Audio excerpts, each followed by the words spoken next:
My wife's father invited me to a business dinner with a Japanese client. I kept quiet and pretended I didn't understand Japanese, but then I heard him say something that made me freeze. I couldn't believe what I was hearing. The email arrived on a Tuesday. I remember because Tuesdays were always quiet at the office. That dead zone between Monday's chaos and the midweek momentum that carried you through to Friday. I was halfway through a mediocre turkey sandwich when my phone buzzed. And there it was, a message from Richard Chen, my father-in-law, with a subject line that read simply, opportunity. I stared at it for a moment before opening it. Richard and I had what you might call a cordial distance. He was polite at family gatherings, asked surface-level questions about my work as a marketing consultant, nodded thoughtfully when I answered. But there was always something behind his eyes, a calculation, an assessment. Like I was a stock, he was still deciding whether to buy or sell. My wife, Grace, assured me it was just his way. Dad's like that with everyone, she'd say, squeezing my hand. He's a businessman. He compartmentalizes. I loved Grace. God, I loved her. We'd been married 3 years together for 5, and she was the kind of person who made you believe in goodness. She taught second grade, came home with glitter in her hair, and stories about kids who couldn't tie their shoes, but could explain the water cycle. She saw the best in people, including her father. The email was brief. David, I have a business dinner Thursday evening with an important client from Tokyo, Tanaka-san from Hiroshi Industries. He's considering a significant partnership with Chen Dynamics. I think it would be valuable for you to join us. Good exposure for you.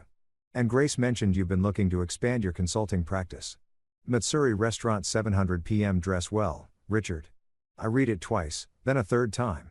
Richard had never invited me to anything business related. In his world, I was the guy who married his daughter. Acceptable, educated enough, but fundamentally separate from the empire he'd built.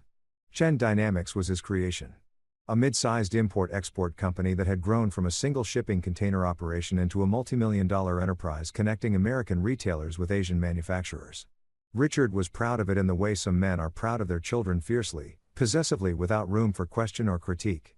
And now he wanted me there at a dinner with a potential partner. It felt like being invited to sit at the adults' table for the first time. I should have been grateful. I should have felt honored. Instead, I felt something else, something I couldn't quite name. A whisper of unease. Like the moment before you realize you've forgotten something important. I forwarded the email to Grace with a simple question mark. She responded within minutes, her text message bright with exclamation points. Oh my God, that's amazing. Dad must really trust you. This is huge for him. Hiroshi Industries is like a dream client. You have to go. So I went. Thursday arrived wrapped in that particular kind of autumn cold that makes you wish you'd worn a heavier coat, but too proud to admit it once you're already outside. I'd chosen my best suit, charcoal gray, tailored last year for a friend's wedding, and a burgundy tie that Grace said made me look distinguished. I felt like I was wearing a costume, playing dress up in my father-in-law's world. Matsuri Restaurant sat in the upscale district downtown, the kind of place where you needed a reservation weeks in advance, and the menu didn't list prices. I'd passed it a dozen times, but never been inside. The entrance was marked by a simple wooden sign with elegant kanji characters and a stone pathway that curved through a small garden. Even though we were in the middle of the city, it was designed to make you feel like you were stepping into another world. I arrived at 6:55 p.m., not too early to seem desperate. Not late enough to be disrespectful. Richard was already there, standing near the host station in a navy suit that probably cost more than my car payment. Next to him stood a man I assumed was Tanaka-san. Late 50s, silver-rimmed glasses, an expression of polite interest that seemed carved from stone. David Richards' handshake was firm, brief. This is Tanaka Hiroshi, CEO of Hiroshi Industries. Tanaka-san, this is my son-in-law. David Morrison, he's a marketing consultant. I bowed slightly, not too deep, just enough to show respect, and offered my hand. It's an honor to meet you, sir. Hanakin's handshake was measured, his eyes sharp. He said something in Japanese, and Richard laughed a calculated sound, like he'd practiced it. He says, the honor is his. Richard translated, though I already knew that. He's impressed that I have a consultant in the family. Here's what Richard didn't know. I spoke Japanese fluently. It wasn't something I advertised. I'd spent 2 years in Japan after college, teaching English in a small city outside Osaka. I'd fallen in love with the language, the culture, the way silence could mean more than words. I'd stayed longer than I planned, studying at night, practicing with anyone who would talk to me. By the time I came back to the States, I could navigate business meetings, understand news broadcasts, read novels in their original form. But it never came up with Richard. Why would it? We talked about weather, about Grace, about surface things. He never asked about my time abroad. Never showed interest in anything that didn't directly relate to his world. And Grace knew I spoke some Japanese, but didn't realize the extent. To her, it was a fun party trick. I could order sushi properly, recognize characters on street signs. So, when Tanaka spoke, I kept my face neutral, politely blank. The international expression of someone waiting for translation. Richard gestured toward the private dining room. Shall we? The room was beautiful in that austere way that speaks of wealth. Low table, cushioned floor seating, a scroll painting on the wall depicting mountains shrouded in mist, a server in a crisp kimono, poured tea with movements so precise they looked choreographed. We settled in, Richard and Tanaka-san across from each other, me slightly to Richard's left. The positioning felt deliberate. I was close enough to be included, but far enough to be clearly secondary. A supporting character in someone else's scene. The conversation started safe, neutral. Richard talked about Chen Dynamics' growth trajectory, about their distribution network, about their reputation for reliability. Kaneken listened with that same carved expression, occasionally nodding, asking clarifying questions through Richard's interpretation. Except Richard wasn't just interpreting, he was editing. When Tanaka-san asked about labor practices at their partner factories, Richard translated it as a question about production capacity. When Tanaka-san mentioned concerns about supply chain transparency, Richard spun it into a question about logistics efficiency. I kept my face still, sipped my tea, nodded at appropriate moments, but inside something was shifting. A discomfort that started as a pin-prick and began to spread. The food arrived in waves, sushimi arranged like flowers, tempura so light it seemed to float. Miso soup served in lacquered bowls. Richard raised his glass in a toast. To partnership, he said, and Tanaka-san echoed him in Japanese. We drank. The sake was smooth, warm going down. Then Tanaka-san said something that made me set down my cup very carefully. This project involves a significant investment. I only do business with transparent people. Will you show me your company's real financial situation? Richard smiled. Warm, grandfatherly. He responded in English, which I would then need to translate back in my head to understand what Tanaka was hearing. Kaneken wants to confirm our mutual commitment to this partnership. He's expressing his enthusiasm. That wasn't remotely what he said. I felt something cold settle in my stomach. The kind of cold that has nothing to do with temperature and everything to do with recognition. The moment when you realize the ground beneath you isn't solid. Kaneken's eyes narrowed slightly. He wasn't stupid. He could sense the discrepancy. Even if he couldn't pinpoint it, he said something else slower this time, more deliberate. I don't work with liars. Richard laughed again. He says he's excited to see our facility next week. The lie was so blatant, so utterly disconnected from what had actually been said that for a moment I thought I'd misheard. That my Japanese was rustier than I thought. But no, I understood perfectly. And Richard was deliberately, systematically mistranslating every challenging question Tanaka-san asked. I looked at my father-in-law. Really looked at him. He was relaxed, confident, completely at ease. He thought he was in control. He thought he could manipulate this conversation, steer it toward whatever outcome he wanted, and no one would be the wiser because why would they? Who brings someone who speaks Japanese to a business dinner and doesn't mention it? Tanaka-san was speaking again. I want to ask about your son-in-law. Does he speak Japanese? Richard glanced at me. Then back to Tanaka. He's asking what you think of the meal, David. Tell him it's excellent. My mouth was dry. It's excellent, I said. Best I've had. Tanaka studied me for a long moment. Then he switched to English, accented but clear. You enjoy Japanese food, Mr. Morrison? Very much, I said. My voice sounded normal, calm, like I wasn't screaming internally. My wife and I try to visit authentic places when we can. Have you been to Japan? The question hung there. Richard's posture shifted almost imperceptibly. Alert. A long time ago, I said carefully. Right after college. I taught English for a while. Ah. Tanaka-san's expression didn't change. Where? Osaka Prefecture. A small city. You probably wouldn't know it. I see. He returned to his sake, to his food. But I could feel him thinking, processing, calculating. The dinner continued. More dishes arrived. More lies were translated. Richard grew increasingly comfortable, talking about profit margins that sounded inflated, about supplier relationships that seemed too good to be true, about contracts he claimed were already secured, when Tanaka had explicitly said he needed to see documentation first. And I sat there, silent. Complicit by virtue of my silence. Because here's the thing about knowledge. Once you have it, every moment you don't act becomes a choice. Every second I sat there understanding the real conversation while Richard spun his fiction, I became part of the deception. Not actively, I wasn't lying, but I was allowing the lies to continue. I was the silent witness to something that felt increasingly like fraud. When Tanaka's son excused himself to take a phone call, Richard leaned toward me. "This is going well," he said quietly. "Better than I expected. Tanaka's on board. I can feel it. Are you sure he understands everything you're telling him?" I asked carefully. Richard waved a hand. "His English is good enough for the important parts. And I've been working with Japanese clients for 20 years, David. I know how to navigate this."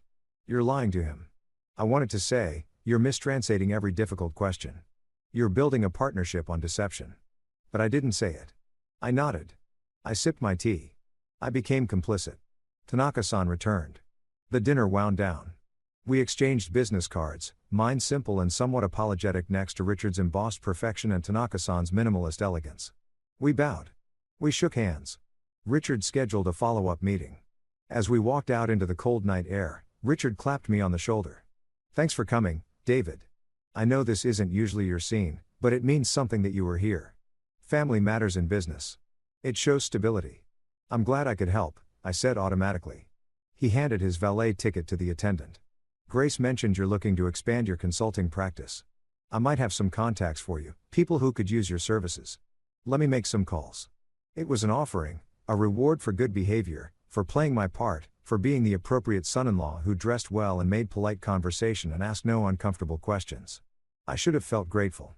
Instead, I felt dirty, like I'd witnessed a crime and done nothing, like I'd sold something I couldn't name for the promise of professional advancement I wasn't sure I wanted. I drove home in silence. Grace was already asleep when I got there. The apartment dark, except for the small lamp she always left on in the hallway. I stood in the doorway to our bedroom, watching her breathe, peaceful and unaware. My phone buzzed. A text from Richard. "Good work tonight. We'll talk soon." I deleted it. Then I sat down at our kitchen table and opened my laptop. I pulled up Chen Dynamics' website, started clicking through pages I'd never bothered to read before. Public filings, press releases, partnership announcements. I was looking for something. I didn't know what yet, but I knew this. Something was deeply wrong. And I was the only person in that room who understood exactly how wrong it was. The question was what I was going to do about it. If you've ever discovered something you weren't supposed to know, you understand the weight of it. How it sits in your chest like a stone. How every conversation afterward feels like navigating a minefield because you're carrying information that changes everything. I sat there until sunrise, reading, researching, beginning to understand the scope of what I'd witnessed. And slowly, very slowly, I began to form a plan. Grace found me at the kitchen table that morning, laptop still open, cold coffee in a mug I didn't remember pouring. "Did you even come to bed?" Her voice was soft with sleep, concerned. She wore my old college t-shirt, her hair pulled into a messy bun. Beautiful in that unconscious way that made my chest ache. I closed the laptop too quickly. The kind of movement that draws attention rather than deflects it. "Couldn't sleep," I said, which was true. "Too wired from the dinner." She smiled, patting over to kiss my forehead. "I knew it would go well. Dad wouldn't have invited you if he didn't think you could handle it." She moved to the coffee maker, starting a fresh pot. "Tell me everything. Was the client impressed? Did Dad introduce you properly? Oh, God. Was the food amazing?" I watched her. My wife, the woman who saw good in everyone, who believed her father's world was built on hard work and integrity because that's what he told her. That's what she needed to believe. "The food was incredible," I said. Each word felt calculated. Tanaka-san seemed interested in the partnership. Interested. That's it. She turned, mocked, disappointed. "Come on, give me details. What did they talk about?" "Your father lied repeatedly, systematically to a man who was trying to do honest business." And I sat there and let it happen. "Supply chains," I said instead. "Distribution networks, pretty technical stuff." I mostly just listened. It wasn't quite a lie, more like a strategic omission. The kind of thing that feels like betrayal even as you're doing it. Grace poured 2 cups of coffee, added cream to mine the way I liked it. "Dad texted me this morning. He said you were great, that you really impressed him." She handed me the mug, her eyes bright. "David, this could be huge for us if he starts referring clients to you. If he actually brings you into his business circle." She didn't finish the sentence. She didn't need to. We'd been talking about buying a house, about starting a family, about all the things that required money we didn't quite have yet. Richard's world, his connections, his influence could change that. Could change everything. Yeah, I said. It could be. She kissed me again longer this time, then headed to the shower. I heard the water start, heard her humming something cheerful and off-key. I reopened the laptop. Research became my new obsession. I told myself it was due diligence, professional curiosity, the natural instinct of someone who'd stumbled onto information that didn't add up. But really, it was something else, a compulsion. The same way you can't stop pressing on a bruise to see if it still hurts. Chen Dynamics' public information was impressive on the surface. 23 years in business, steady growth, partnerships with major retailers, suppliers across Asia. Richard's biography on the company website painted him as a self-made success story. Immigrant parents worked his way through college. Built his empire from nothing, but when you looked closer, really looked, things started to blur at the edges. Financial statements that were technically compliant but vague in crucial areas. Partner companies that existed on paper but had minimal online presence. Glowing testimonials from clients whose names, when I searched them, led to dead ends or businesses that had dissolved years ago. And then there were the lawsuits buried deep in public records, settled quietly, sealed under confidentiality agreements. 3 in the past 5 years, all from Asian suppliers claiming breach of contract, unpaid invoices, misrepresentation of terms, nothing proven, nothing that stuck, but a pattern nonetheless.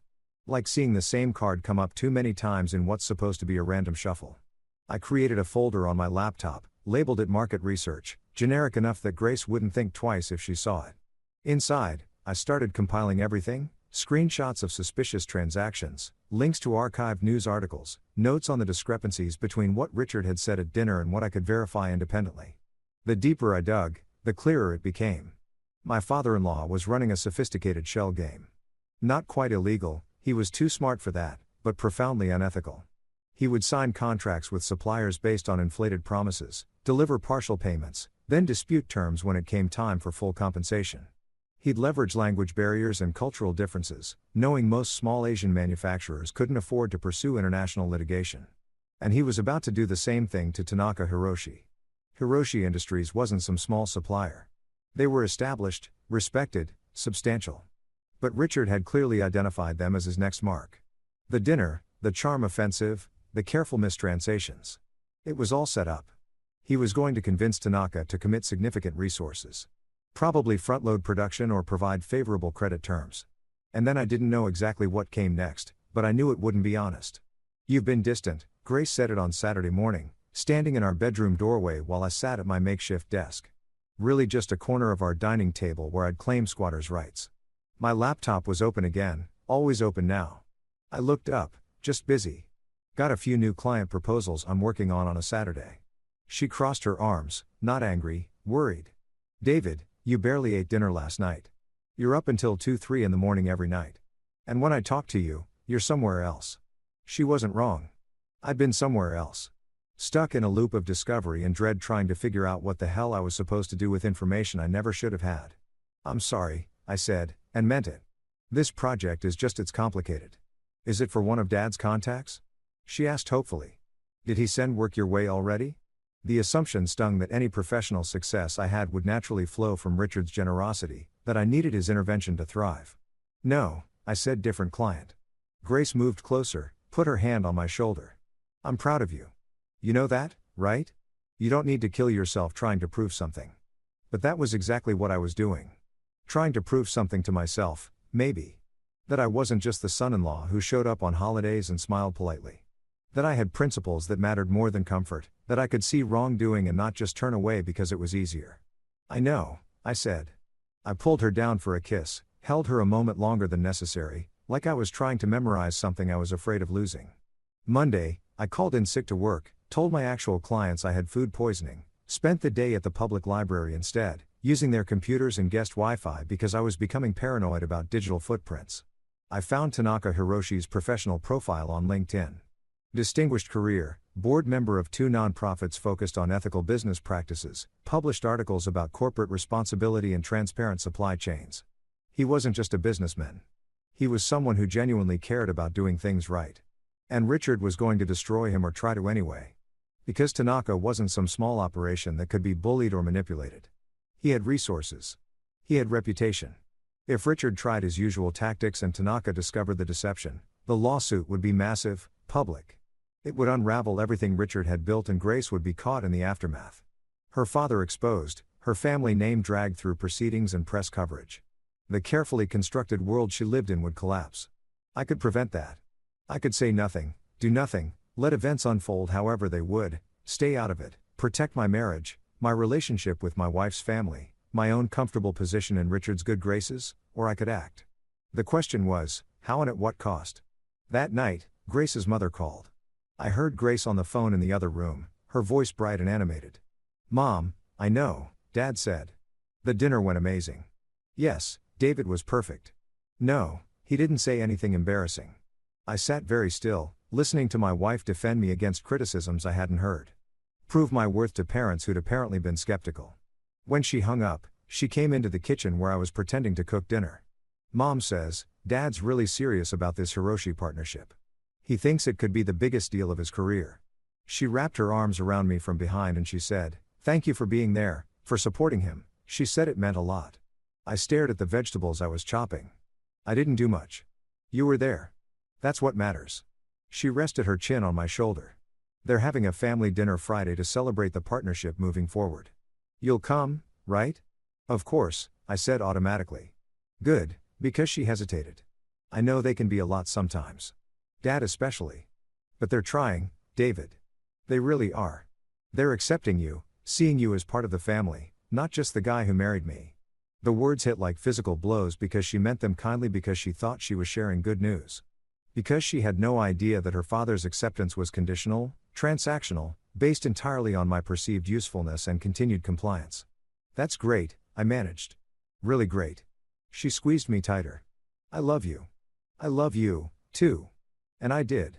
God, I did. Which made everything so much harder. Wednesday afternoon, my phone rang.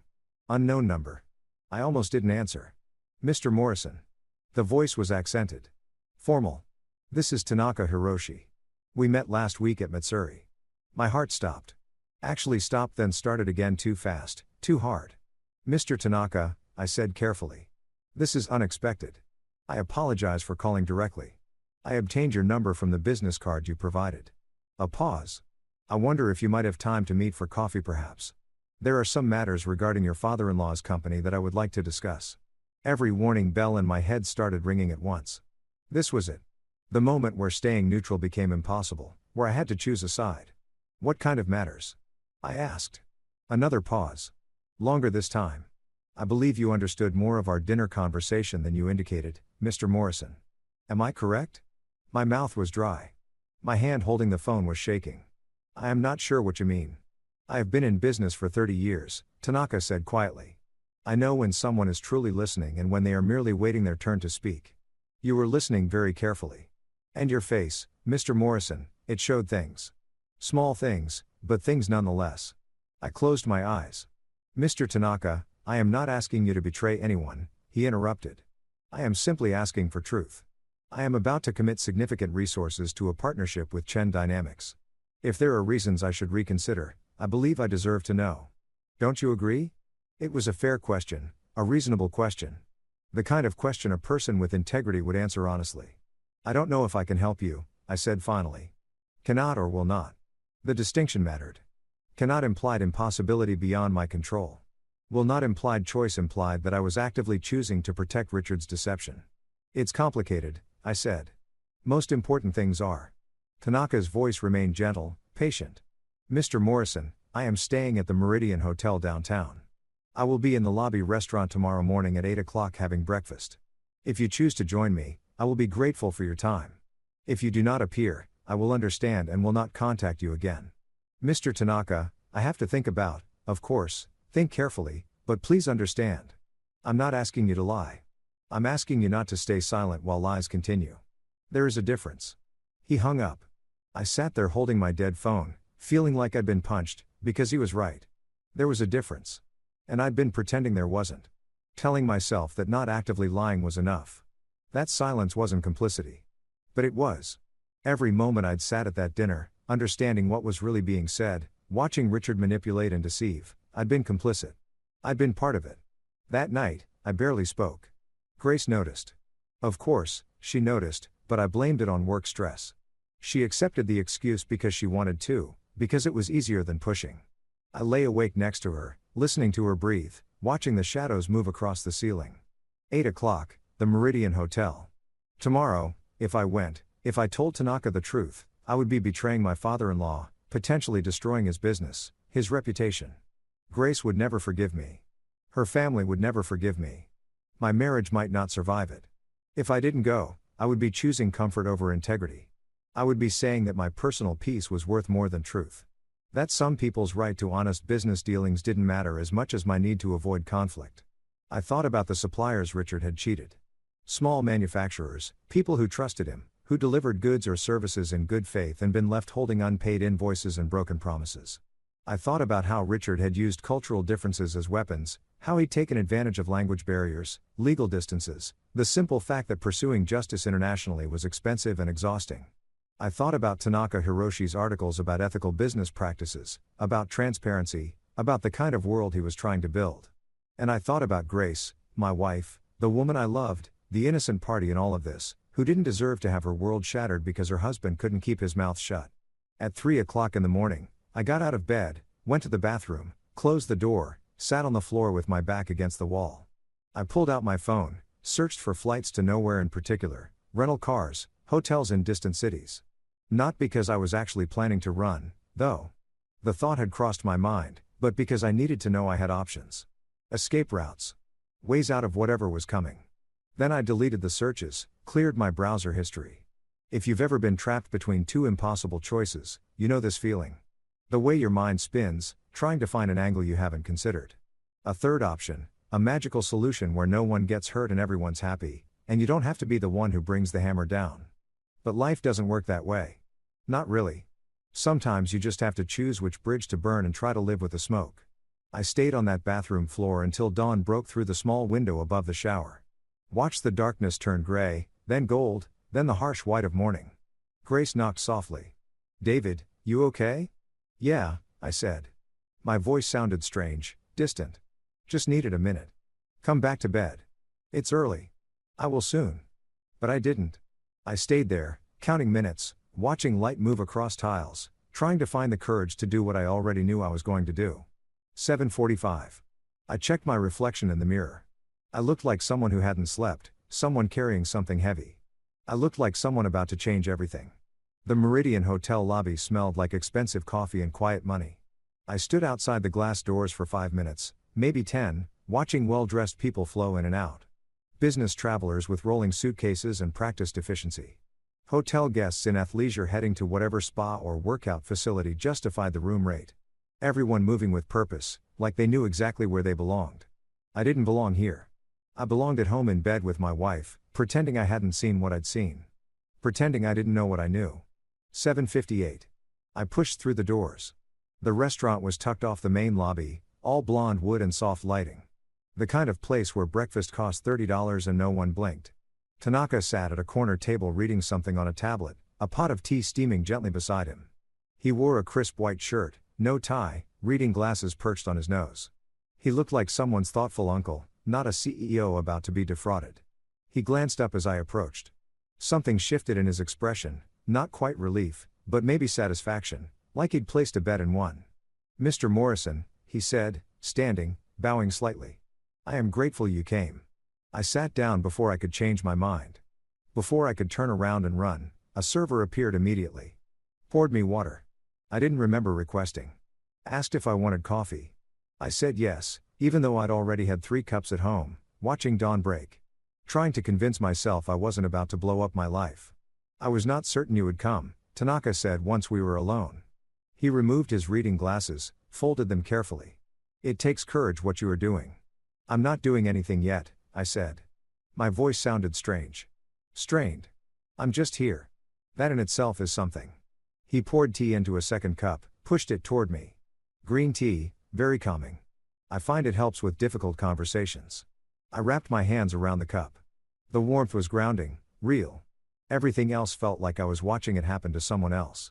"Mr. Tanaka, before we go any further, I need to know what exactly do you want from me?" He studied me for a long moment. Truth, he said simply. At the dinner last Thursday, your father-in-law was translating my questions, but I do not believe he was translating them accurately. Am I correct?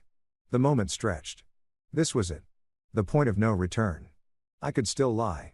Could say I didn't speak Japanese well enough to be sure that maybe there were just some cultural misunderstandings that I really couldn't help him. But I was so tired of lying. Even the passive lies, the lies of omission, they were eating me from the inside out. Yes, I said. You're correct. Tanaka didn't react dramatically. He simply nodded like I'd confirmed something he already knew. Will you tell me what I actually said and what your father-in-law claimed I said? This was the cliff edge, the moment of jumping. Once I started talking, I couldn't take it back. I thought about Grace. Asleep when I left, peaceful and trusting. I thought about the family dinner on Friday, the celebration of a partnership built on deception. I thought about wedding photos on our mantle, about Richard's hand on my shoulder, about being welcomed into a family that was fundamentally corrupt. You asked about transparency, I said quietly. About seeing Chen Dynamics' real financial situation. Richard told you that you were expressing enthusiasm for the partnership. Tanaka's jaw tightened. Continue. So I did. I told him everything. Every mistranslation, every deflection, every lie Richard had carefully constructed. I told him how when he'd said he only worked with transparent people, Richard had claimed he was confirming his commitment. How when he'd stated explicitly that he didn't work with liars, Richard had translated it as excitement about touring the facility.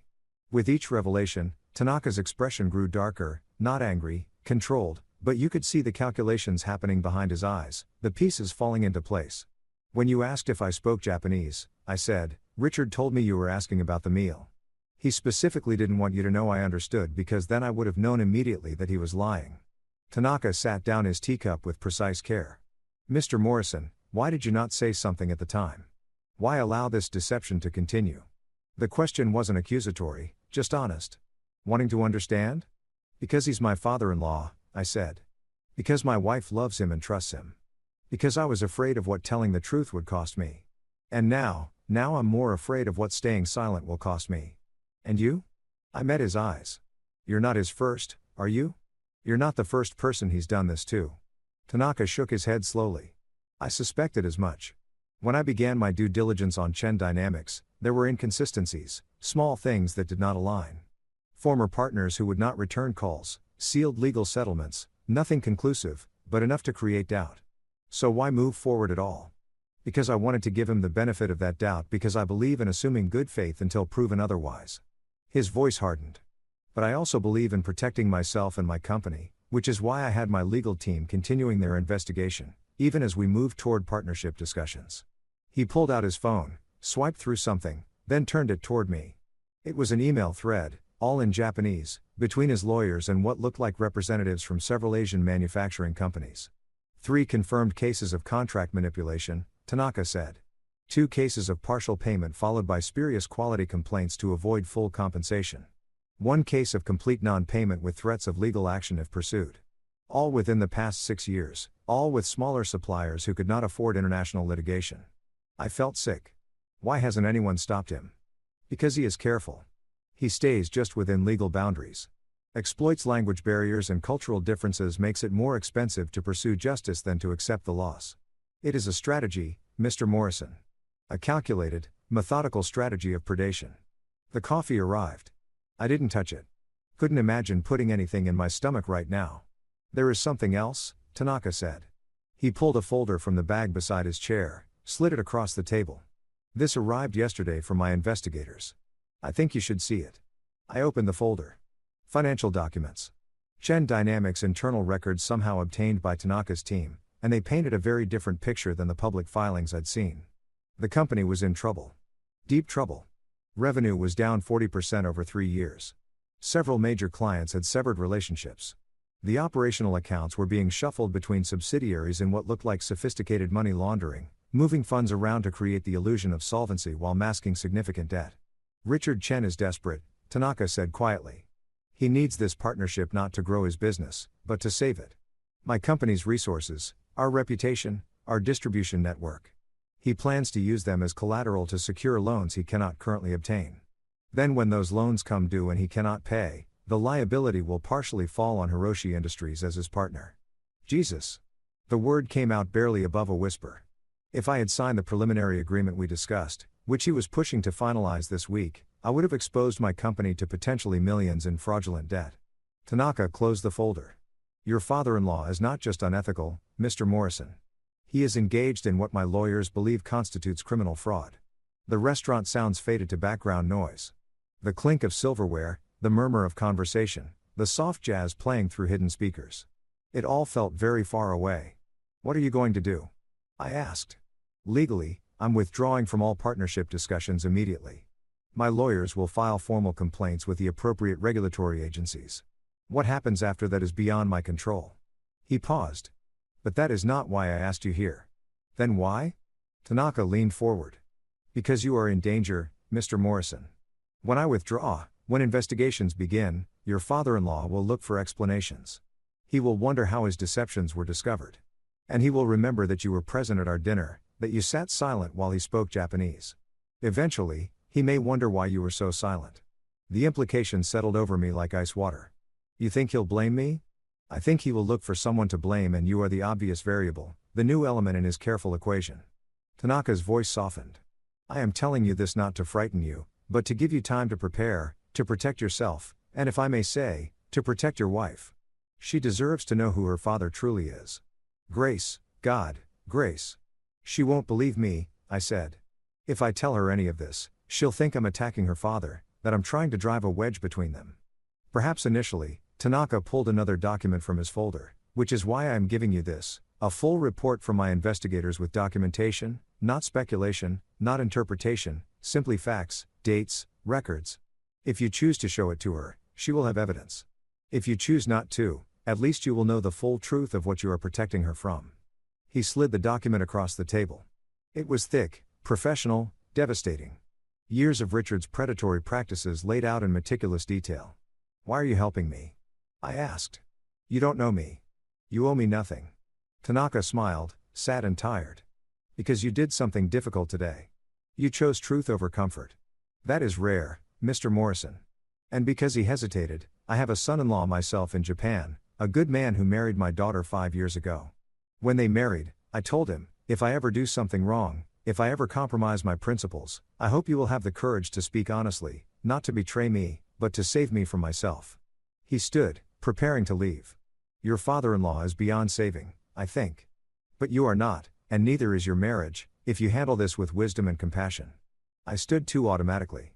We bowed to each other, mine deeper, more grateful than I could articulate. Mr. Tanaka, I said, thank you for giving me a choice. We always have choices, Mr. Morrison. The question is whether we have the courage to make the hard ones. He collected his things, left cash on the table for the meal I hadn't eaten. One more thing, when this becomes public, and it will, you may need someone to vouch for your character, for the fact that you came forward, not out of malice, but out of principle. If that time comes, my lawyers have instructions to provide testimony on your behalf. He left me standing there, holding a folder full of truth I wasn't sure I was ready to carry. I sat back down, ordered more coffee I didn't drink. Read through the entire report, every page, every damning detail. Tanaka's investigators had been thorough. Bank records showing suspicious transfers. Emails between Richard and his accountants discussing how to manage supplier disputes. Testimonials from people he defrauded, their businesses damaged or destroyed, their trust in international commerce shattered, and photos. Richard at expensive restaurants, driving luxury cars, wearing watches that cost more than my annual salary.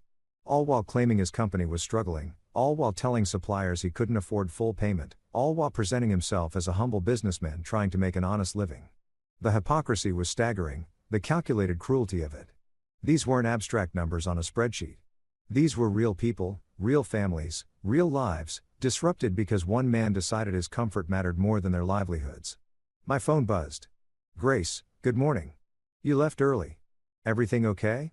I stared at the message at the three bright, cheerful words that represented my wife's fundamental goodness. Her inability to imagine that the people she loved could be capable of deep, systematic evil. I typed, just had an early meeting. Home soon. Love you. 3 lies and 12 words. Because it wasn't just a meeting. I wouldn't be home soon. Not really. Not the version of me she knew. And I wasn't sure I still knew what love meant in the context of what I was about to do, but I sent it anyway. Then I took the folder, walked out of the Meridian Hotel, and got in my car. I sat there in the parking garage, surrounded by concrete and exhaust fumes and the mechanical hum of ventilation systems. I pulled out my phone and called the one person I trusted completely. My older brother James, a lawyer, someone who'd understand both the legal implications and the personal cost of what I was carrying. "Little brother," he answered, always with the same greeting since we were kids. "It's barely 9 o'clock in the morning." "Who calls at 9 o'clock in the morning?" "James," I said, "I need help and I need you not to tell anyone, not even Mom, until I figure out what I'm doing." His tone changed immediately. "What happened?" So I told him, sitting in that parking garage, cars coming and going around me, I told him everything. The dinner, the lies, the meeting with Tanaka, the folder full of evidence now sitting on my passenger seat like a bomb. He was quiet for a long time after I finished. Then David, "Jesus Christ, you're absolutely sure about this?" "I watched it happen, James, and the documentation is solid. This isn't speculation." Okay. I could hear him thinking, organizing. He'd always been the steady one. "Here's what you need to do. First, you document everything from your perspective. Write down exactly what happened at the dinner. What you heard, what was said versus what was translated. Timestamp it. Be specific. That's your insurance. If this blows back on you, you think it will. I think Richard Chen sounds like the kind of man who doesn't accept responsibility, which means when hits the fan, and it will, he's going to look for scapegoats. Don't give him ammunition." I close my eyes. Grace is going to hate me. Maybe at first, but David, he paused. Sometimes the most loving thing you can do for someone is tell them a truth they don't want to hear, especially if staying silent would make you complicit in their father's crimes. She thinks he's a good man. She thinks I'm finally being accepted into the family. Then she deserves to know who's accepting you and what that acceptance is worth. We talked for another hour. James walking me through legal protections, potential consequences, ways to minimize damage, but mostly he just listened. Let me talk through my fear, my guilt, my certainty that I was about to lose everything that mattered. "You're doing the right thing," he said finally. "It doesn't feel like it. It won't feel like it for a while, but you are." I wasn't sure I believed him, but I wanted to. God, I wanted to. I drove home slowly, taking the long way, trying to figure out how to walk back into my apartment and look at my wife with all this knowledge sitting between us. The folder sat on the passenger seat like a passenger itself, silent, accusatory, undeniable. When I finally pulled into our building's parking lot, I sat there for another 10 minutes, gathering courage I wasn't sure I had. Then I grabbed the folder, got out of the car, and walked toward a conversation that was going to change everything. If you've ever stood at the threshold of your own life, knowing that once you step forward, nothing will ever be the same. You understand this moment, the weight of it, the finality. I put my key in the lock, heard Grace singing in the kitchen, something off-key and happy. And I opened the door. Grace was making pancakes. I could smell them before I even closed the door. That sweet, buttery smell that meant weekend mornings and lazy contentment. She was at the stove, spatula in hand, humming along to something playing from her phone. She'd changed out of my t-shirt into jeans and a soft sweater, pulled her hair back with a clip that was already losing its grip. She turned when I entered, smiled. That sunrise smile that had made me fall in love with her in the first place. "There you are. I was starting to think your meeting had kidnapped you. Are you hungry?" I made way too much batter. I set my keys on the counter. The folder was tucked under my arm, hidden against my body. Like if I kept it out of sight, I could delay what came next. "Grace," I said, "we need to talk." The smile faltered. "Not gone, just uncertain." "Okay, that sounds ominous. What's wrong?" "Everything. I wanted to say everything is wrong and it's about to get worse and I'm so sorry." "Can you turn off the stove?" I asked. Now the smile disappeared completely. She switched off the burner, set down the spatula with careful precision. "David, you're scaring me. What happened at your meeting?" I moved to the kitchen table, sat down before my legs could give out. She followed, sat across from me, her hands folded in front of her like she was bracing for impact. "It wasn't a meeting," I said. "It was breakfast with Tanaka Hiroshi." Her brow furrowed. "Dad's client. Why would you?" Then her eyes widened. "Oh, God. Did you do something? Did you mess up the deal somehow?" "David, if you know, I didn't mess up anything." I pulled the folder out, set it on the table between us. "Grace, there's something about your father that you need to know. Something I should have told you days ago, but I was afraid. I'm still afraid. But you deserve the truth." She stared at the folder like it might bite her. "What truth? What are you talking about?" So I told her about the dinner, about understanding Japanese, About Richard's systematic mistranslations. I kept my voice steady, clinical almost, because if I let emotion in, I'd never get through it. But I watched her face as I spoke. Watched understanding turn to confusion, turn to denial, turn to something harder. That's not possible, she said when I paused. You must have misunderstood. Dad's Japanese might not be perfect, but he wouldn't deliberately lie to a client. He wouldn't. Grace, I speak Japanese fluently. I lived there for 2 years. I know what I heard. You never told me you were fluent. There was accusation in it. Like I'd been hiding something suspicious rather than just a skill that never came up. It never seemed important, but it is now because your father wasn't just making mistakes. He was deliberately, systematically deceiving Tanaka. And when I started looking into Chen dynamics, really looking, I found out it's not the first time. I pushed the folder toward her.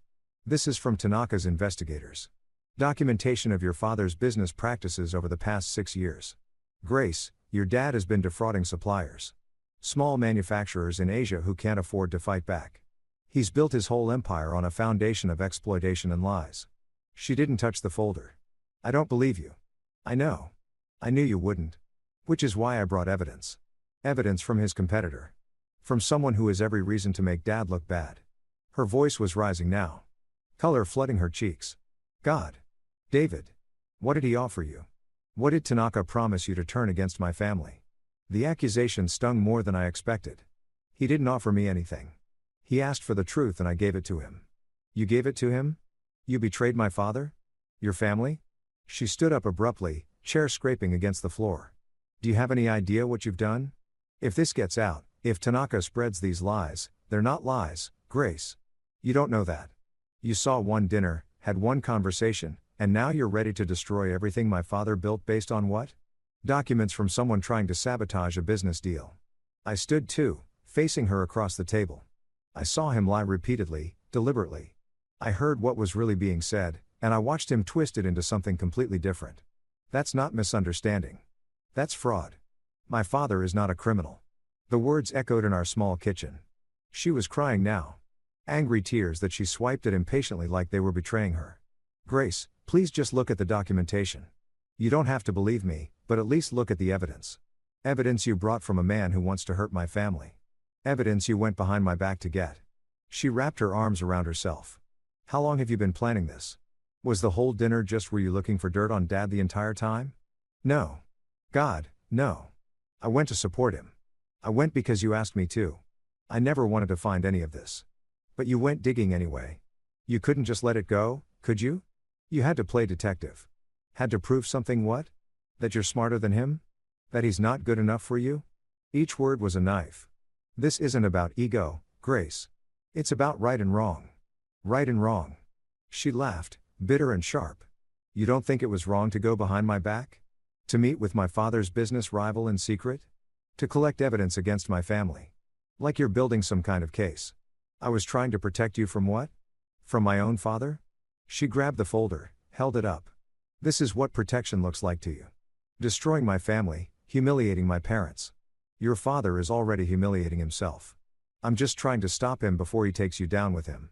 Wrong thing to say. I knew it the moment the words left my mouth. Grace's expression hardened into something I'd never seen before. Something cold and closed off. Get out, she said quietly. Grace, get out of this apartment right now. We need to talk about this. We don't need to do anything. You made your choice when you went to that hotel when you decided Tanaka's version of events mattered more than your own family's. She threw the folder at me. It hit my chest. Papers scattering across the floor. Take your evidence and get out. Go stay with your brother. Go stay at a hotel. I don't care. But I don't want you here right now. Please don't do this. Let me explain. Explain what? How you decided my father was a criminal based on one dinner. How you trusted a stranger over the man who raised me. Her voice cracked. My dad is not perfect. But he's my dad, David, and you just tried to destroy him. I bent down, started gathering the scattered papers, financial records, testimonials from defrauded suppliers, evidence of systematic misconduct. All of it real, all of it damning, and none of it mattering because Grace couldn't see past her own loyalty. I love you, I said, still on my knees, clutching documents that felt like they weighed 1,000 pounds. I love you, and I was trying to do the right thing. The right thing would have been talking to me first. The right thing would have been coming to me before you went to Tanaka. The right thing would have been trusting me enough to tell me what you thought you saw instead of going behind my back like a spy. She was right about that. I should have told her immediately. Should have sat down that first night and said, something happened at dinner. Something that concerns me. Can we talk about it? But I'd been afraid. Afraid of exactly this. Her disbelief, her anger, her choosing her father over me. And in being afraid, I'd made everything worse. I'm sorry. I said, you're right. I should have come to you first. But Grace, the things in this folder, they're real. They're documented. And if you don't look at them, if you refuse to even consider that your father might not be who you think he is, then we're in trouble. Real trouble. She turned away from me, arms still wrapped around herself like she was holding broken pieces together. We're already in trouble, David. You made sure of that. I stood up, folder reconstructed, but disheveled like me. What do you want me to do? I want you to leave.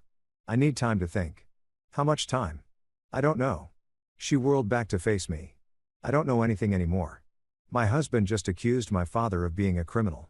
My family is planning a celebration dinner and now you're telling me it should be a funeral. I need to process this without you standing here looking at me like I'm the one who's wrong for not immediately believing the worst about the man who raised me. Fair. It was fair. Even if it felt like my heart was being torn out through my throat. Okay, I said. I'll go. But Grace, please look at the documentation. Not for me, for yourself. Because if I'm right, if even half of this is true, you need to know before Friday's dinner. That dinner is about celebrating Dad's success, about our family supporting him. And you want me to what? Show up with accusations. Destroy his moment. I want you to know the truth before you celebrate a partnership that's built on fraud. She flinched like I'd hit her. Just go, David, please, before I say something we can't take back. Too late, I thought. We'd both already said things that felt irrevocable, but I nodded, grabbed my keys, headed for the door. David, I turned. For a second, I thought she was going to call me back. Going to say she was sorry, that we'd work through this together. Instead, she said, my father is a good man. Whatever you think you found, whatever Tanaka told you, my father is a good man. And when this is over, when the truth actually comes out, you're going to owe him an apology. I wanted to tell her she was wrong. Wanted to make her see. But you can't force someone to truth. They have to choose to see it themselves. I hope you're right, I said. And meant it. God, I meant it. How much easier everything would be if I was wrong.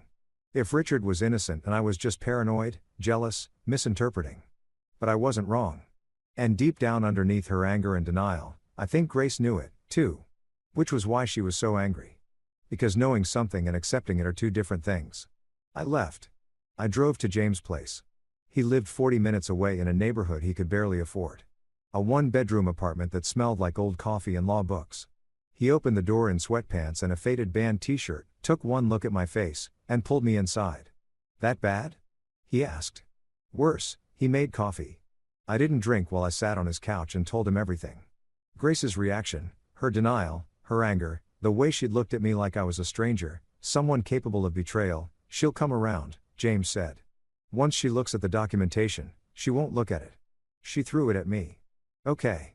But once the news breaks, once Tanaka files his complaints and investigations start, she'll blame me for starting it. I put my head in my hands. She'll think I initiated everything, that I set her father up somehow. Did you tell her that Tanaka already knew? That his investigators had already found everything before you even met? She didn't want to hear it. In her mind, I went to Tanaka first. I chose him over her family. Nothing else matters.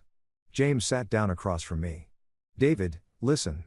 I know this feels impossible right now, but you did the right thing. When Grace calms down, when she has time to process, what if she doesn't? What if this is it? What if I just destroyed my marriage to expose a man who's probably going to lawyer up and somehow escape consequences anyway? Then you'll still have done the right thing. That has to matter. But did it? If doing the right thing cost me my marriage, my wife, the future we'd planned, did it still count as right, or was it just stupid, naive? The actions of someone who thought principles mattered more than relationships? I didn't know anymore. My phone buzzed. Grace, I told my parents what you did. They're devastated. Mom is crying. Dad is talking to lawyers. I hope you're happy. I showed the message to James. Jesus, he said. She told them already without even looking at the evidence. She's loyal. It's one of the things I love about her. Even when it's misplaced. Another message. The dinner Friday is still happening. Family only. You're not invited. Family only, I repeated. I'm not family anymore. Not when it counts. James took my phone away. Stop reading these. She's hurt and lashing out. Give her time. But time felt like quicksand. The more that passed, the deeper I'd sink. Richard would be spinning the narrative right now, painting me as jealous, vindictive, maybe even mentally unstable. By Friday, the whole family would have a story about David, the betrayer. David, who tried to destroy them because he couldn't handle Richard's success, and Grace would believe it. Because believing meant accepting that her father was a monster. And no one wants to believe that about the people they love. What do? I asked James. Just wait. Hope she changes her mind. You document everything. You protect yourself legally. You cooperate with any investigations that start, and you give Grace the space she asked for, even though it's killing you. Sound advice, practical, reasonable. I hated all of it. I spent the rest of the day on James' couch, staring at the ceiling, replaying every moment of the morning, looking for the point where I could have done something different, said something better, made Grace understand without making her choose between me and her father. But there wasn't one. Or if there was, I'd missed it. And now I was here, separated from my wife, accused of betrayal, carrying truth that no one wanted to hear. My phone rang around 5. Unknown number. I almost didn't answer. Mr. Morrison, this is Richard Chen. My father-in-law's voice was cold, controlled, the warmth from the dinner completely gone. Mr. Chen, I said. James looked up sharply from his laptop. I'm calling as a courtesy to let you know that I've retained legal counsel regarding your slanderous accusations. If you continue to spread lies about me or my company, I will pursue legal action for defamation, interference with business relationships, and any other remedies my lawyers can identify. I haven't spread any lies. You met with Tanaka Hiroshi. You told him God knows what. And now he's withdrawn from our partnership discussions, citing concerns about my business practices. The last words were coded in contempt. You sabotaged a multi-million-dollar deal. David, do you understand that? You destroyed something my company desperately needed because of what? Jealousy. Spite. I told him the truth about what happened at the dinner. Your interpretation of what happened. Your biased, uninformed interpretation colored by your obvious resentment of my success. So that was the story. I was jealous, resentful, a small man trying to bring down someone bigger. If you actually believe that, I said carefully, then you have nothing to worry about. The truth will exonerate you. The truth, Richard said, is that you betrayed your family and Grace is better off knowing that now before you could do more damage. He hung up. I sat there holding the dead phone, feeling the weight of what I'd set in motion. Richard was mobilizing, building his defenses, painting me as the villain, and Grace was helping him do it. Probably without even realizing he threatened you, James said. That was a clear threat. He's protecting himself. Exactly what you said he'd do, which means he's scared. People who have nothing to hide don't threaten lawsuits before any formal accusations are made. Maybe. Or maybe he was just a bully who knew how to use intimidation. Either way, the battle lines were drawn. I was on one side, Grace and her family on the other, and the space between us felt insurmountable. Outside James' window, the sun was setting. Friday was 2 days away. The celebration dinner would happen whether I was there or not. The family would toast to Richard's success, to the partnership that almost was, to their strength in the face of outside attacks, and I would be somewhere else. Alone, right? Maybe, but alone. If you've ever chosen principle over people you love, you know this hollowness, this certainty that you did what needed doing, coupled with the devastating awareness of everything it cost. I pulled out my laptop, started writing down everything I remembered from the dinner, from my conversation with Tanaka, from Grace's reaction and Richard's threat, documentation, like James said, protection. But really, I was just trying to hold on to something solid in a world that had become unrecognizable. 3 days of silence feels like 3 years when you're waiting for your life to either repair itself or fall completely apart. I stayed at James' apartment, sleeping on a couch that was too short for my frame. Waking up with a crick in my neck that felt somehow appropriate. Physical pain to match the rest of it.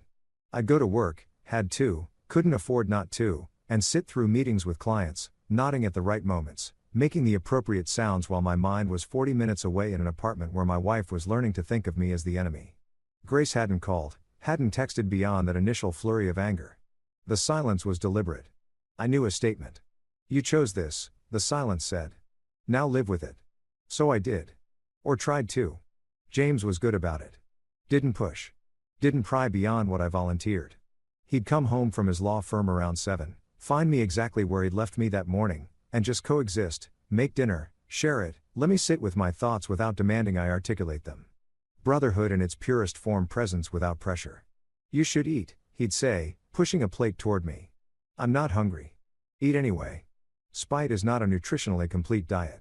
So, I'd eat mechanically, tasting nothing, fueling a body that felt increasingly disconnected from my will. Wednesday night, I got an email from one of my actual clients, a small startup I'd been consulting for on their marketing strategy. The CEO wanted to schedule a meeting. Nothing unusual except the tone felt off, too careful. I called him, got voicemail, called again an hour later. Same result. Thursday morning, he finally answered. David. Hey, listen. I've been meaning to reach out. The pause told me everything. You're terminating the contract. It's not personal. It's just we heard some things about a situation with your family and we're a small company. We can't afford to be associated with any kind of controversy right now. What situation? What did you hear? That you're involved in some kind of business dispute? Accusations of sabotage or something? Look, I don't know the details and I don't want to. We just need to protect our reputation. Richard, it had to be. He was already working his network, poisoning wells before I even knew they existed. I haven't sabotaged anything, I said. I witnessed fraud and reported it. There's a difference. Maybe, probably, but perception matters, David. And right now, the perception is that you're radioactive. I'm sorry. I really am. You did good work for us, but we can't take the risk. He hung up. Professional, apologetic, absolute. I stared at my phone. One client gone. How many more would follow? How many people were in Richard's orbit listening to his version of events, deciding I was too dangerous to associate with James, I said when he got home that evening. I think I'm being blacklisted. I told him about the client, about the carefully worded termination, about the implication that my name was becoming toxic in local business circles. He set down his briefcase with unusual force. That's tortious interference. If Richard is actively sabotaging your business relationships, that's actionable. Can I prove it? The client didn't name Richard specifically. Just said they heard things. Could have come from anywhere. Could have, but probably didn't. James pulled out his laptop. Let me make some calls. I know people who know people. We'll find out what story Richard is spreading. And then what? Sue my father-in-law while I'm trying to save my marriage. That'll really convince Grace I'm not the villain here. You think doing nothing will convince her? David, you're being attacked. You need to defend yourself, but defending myself meant escalating. Meant legal battles and depositions and all the ugly machinery of litigation. It meant burning bridges that might possibly still be repairable. It meant accepting that this situation wasn't going to resolve quietly. Wasn't going to end with Grace coming to her senses and Richard admitting wrongdoing and everyone apologizing and moving forward. It meant war. Let me think about it, I said. James looked like he wanted to argue, but he just nodded, closed his laptop, ordered Thai food neither of us really wanted. Friday arrived like an execution date. I woke up knowing that somewhere across the city, Grace was getting ready for the family dinner, picking out an outfit, maybe the blue dress I loved on her, doing her makeup in our bathroom mirror. The one with the crack we kept meaning to replace, getting ready to celebrate her father's resilience in the face of my betrayal. Would she think about me at all? Wonder where I was, what I was doing, or had she already started the process of writing me out of the narrative? David the temporary husband? David the mistake. David who almost ruined everything but didn't because family sticks together against outside threats. I went to work, had a video call with a client in Portland who hadn't heard any rumors yet, who still treated me like a professional consultant rather than a cautionary tale. It felt almost normal, a glimpse of what life used to be, before I learned to speak Japanese. Before I accepted a dinner invitation, before I chose truth over comfortable ignorance. You look tired, the client said. Everything okay? Just dealing with some family stuff, I said. The all-purpose excuse. Vague enough to shut down questions. Specific enough to seem honest. Been there. Hang in there, man. Family's important, but so is your sanity. If only those two things weren't mutually exclusive right now. I finished the call, checked my phone compulsively, even though I knew there'd be nothing. Grace hadn't blocked me. I'd checked pathetically, sending a test message to myself from her contact, but she might as well have. The silence was just as effective. Around 2 o'clock in the afternoon, my phone finally rang. Unknown number again. This time it was a woman, older, formal. Mr. Morrison, this is Helen Chen. Grace's mother. I sat up straighter automatically like she could see me through the phone. Mrs. Chen. Hello. I'm calling because I think we need to have a conversation. Adult to adult. Before this situation spirals further out of control, her voice was neutral. Controlled. I couldn't tell if she was friend or enemy, mediator or messenger. I'm listening, I said carefully. My husband is very upset. Grace is heartbroken. And you, I imagine, are feeling quite righteous about whatever it is you think you've discovered. She paused. But righteousness doesn't keep families together, David. Neither does fraud. So you keep saying these accusations you've made. Do you have any idea what they could do to Richard's reputation? To our family standing in the community? Grace teaches second grade. David, her students' parents know who her father is. If these lies spread, they're not lies. Mrs. Chen, I have documentation, financial records, testimonials from people your husband defrauded, evidence of systematic misconduct spanning years, evidence from a business rival trying to sabotage a deal, evidence you were so eager to believe that you didn't stop to question the source. So that was the story Richard had sold them. Tanaka as saboteur, me as naive, easily manipulated dupe, Mrs. Chen with respect. I know what I saw. I speak Japanese fluently. I heard your husband deliberately mistranslate critical questions from Tanaka. That's not interpretation from a rival. That's first-hand witness. She was quiet for a moment. When she spoke again, her voice was colder. You speak Japanese. How convenient. A skill you never mentioned to us. That conveniently allows you to make accusations no one else can verify. Grace knew I spoke some Japanese. Some not fluently. She mentioned you could order food and read signs. Not that you were capable of understanding complex business negotiations. Another pause. It's almost like you were keeping this skill hidden, waiting for an opportunity to use it against Richard. The accusation was absurd. Paranoid, but I could see how they'd convinced themselves of it. How Richard had probably presented it David's secret weapon, his hidden agenda, proof that this was premeditated betrayal rather than honest reporting. That's not what happened. I said it never came up because it wasn't relevant until it was. What a convenient coincidence. We were talking in circles. She wasn't calling to understand or mediate. She was calling to deliver a message dressed up as conversation. Mrs. Chen, why did you really call? To ask you to leave my family alone, to stop spreading these vicious rumors, to let Grace heal and move forward without you continuing to poison her mind against her own father. I haven't contacted Grace once since she asked me to leave. I've given her exactly the space she requested, but you've been talking to lawyers, haven't you? Planning your next move, building your case against Richard like this is some kind of game you're determined to win. How did she know about James? Had they hired a private investigator? Were they tracking my movements, my phone calls? I've been protecting myself legally, I said carefully, which is what anyone would do when threatened with lawsuits. Threatened? Richard made one phone call expressing his legitimate concerns. And you're calling it a threat? He told me he'd pursue legal action for defamation and business interference. That's the definition of a threat, Mrs. Chen. It's the definition of protecting oneself from slander. Her voice hardened. Here's what's going to happen, David. You're going to stop making accusations. You're going to stay away from Tanaka Hiroshi and any other business contacts of my husband's. And you're going to sign a legal agreement stating that you will not disparage Richard or Chen Dynamics in any way to anyone ever or what? Or Richard will sue you for everything you have. And believe me, he has the resources for a very long, very expensive legal battle. Do you? There it was. The real message. Submit or be destroyed. Recant your testimony or face financial ruin. And if I agree to this, if I sign your gag order, then maybe there's a chance for you and Grace to work things out in time after appropriate counseling and a sincere apology to the family. An apology for telling the truth. Counseling to fix whatever was wrong with me that made me incapable of understanding loyalty.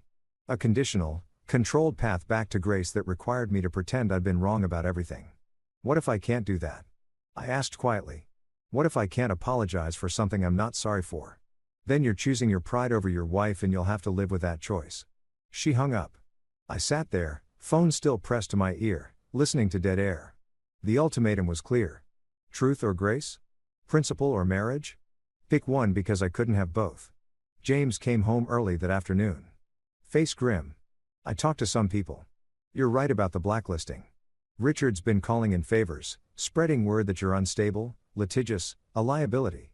He's not making specific accusations, too smart for that. But he's destroying your reputation through innuendo. His wife just called, offered me a deal. Sign a non-disparagement agreement. Never speak about any of this again, and maybe Grace and I can reconcile eventually after I apologize. Jesus Christ, did you agree? I said I'd think about it. David, I know. I know I can't. But James, if I don't, I couldn't finish the sentence.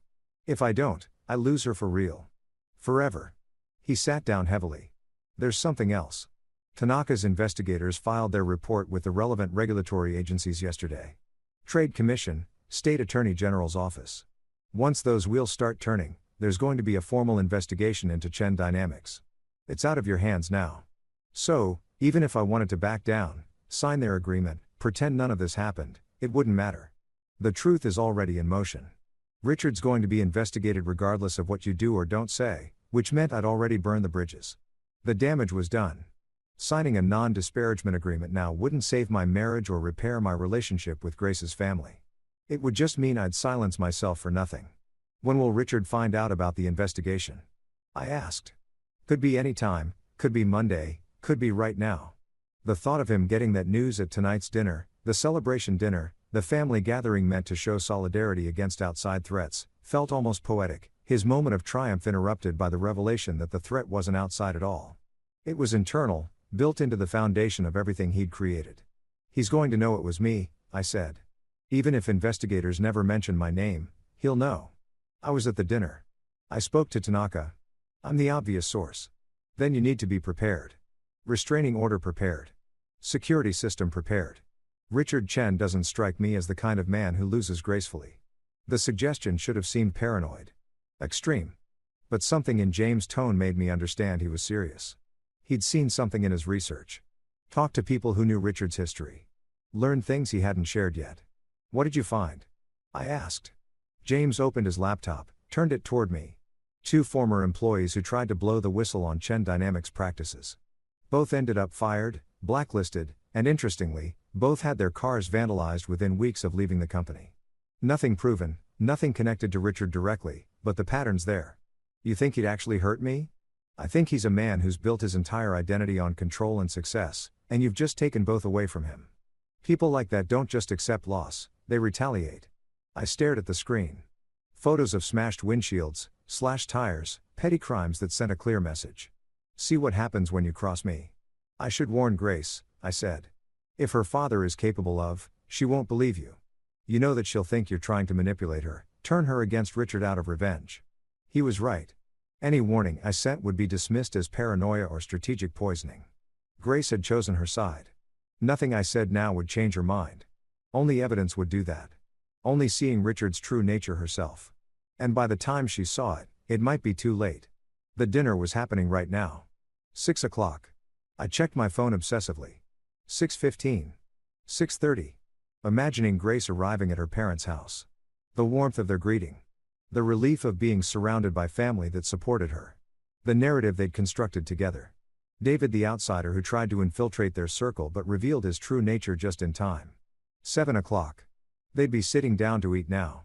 Richard at the head of the table probably making a toast to family. To loyalty, to surviving attacks from those who don't understand what it means to build something from nothing. Would Grace think of me? Wonder what I was doing? Feel any doubt at all about the choice she'd made? Or was I already becoming a memory? The husband who almost was, the mistake she'd escaped. My phone buzzed. Text from an unknown number. You have 48 hours to sign the agreement and public apology Helen sent you. Or we move forward with legal action. Your choice, RC. I showed it to James. That's explicit coercion, he said immediately. Save that message. Screenshot it. That's evidence. If this goes to court, everything's evidence now. I said, my whole life is just documentation, proof, screenshots, and recordings and testimony. When did I become someone who lives through legal documents?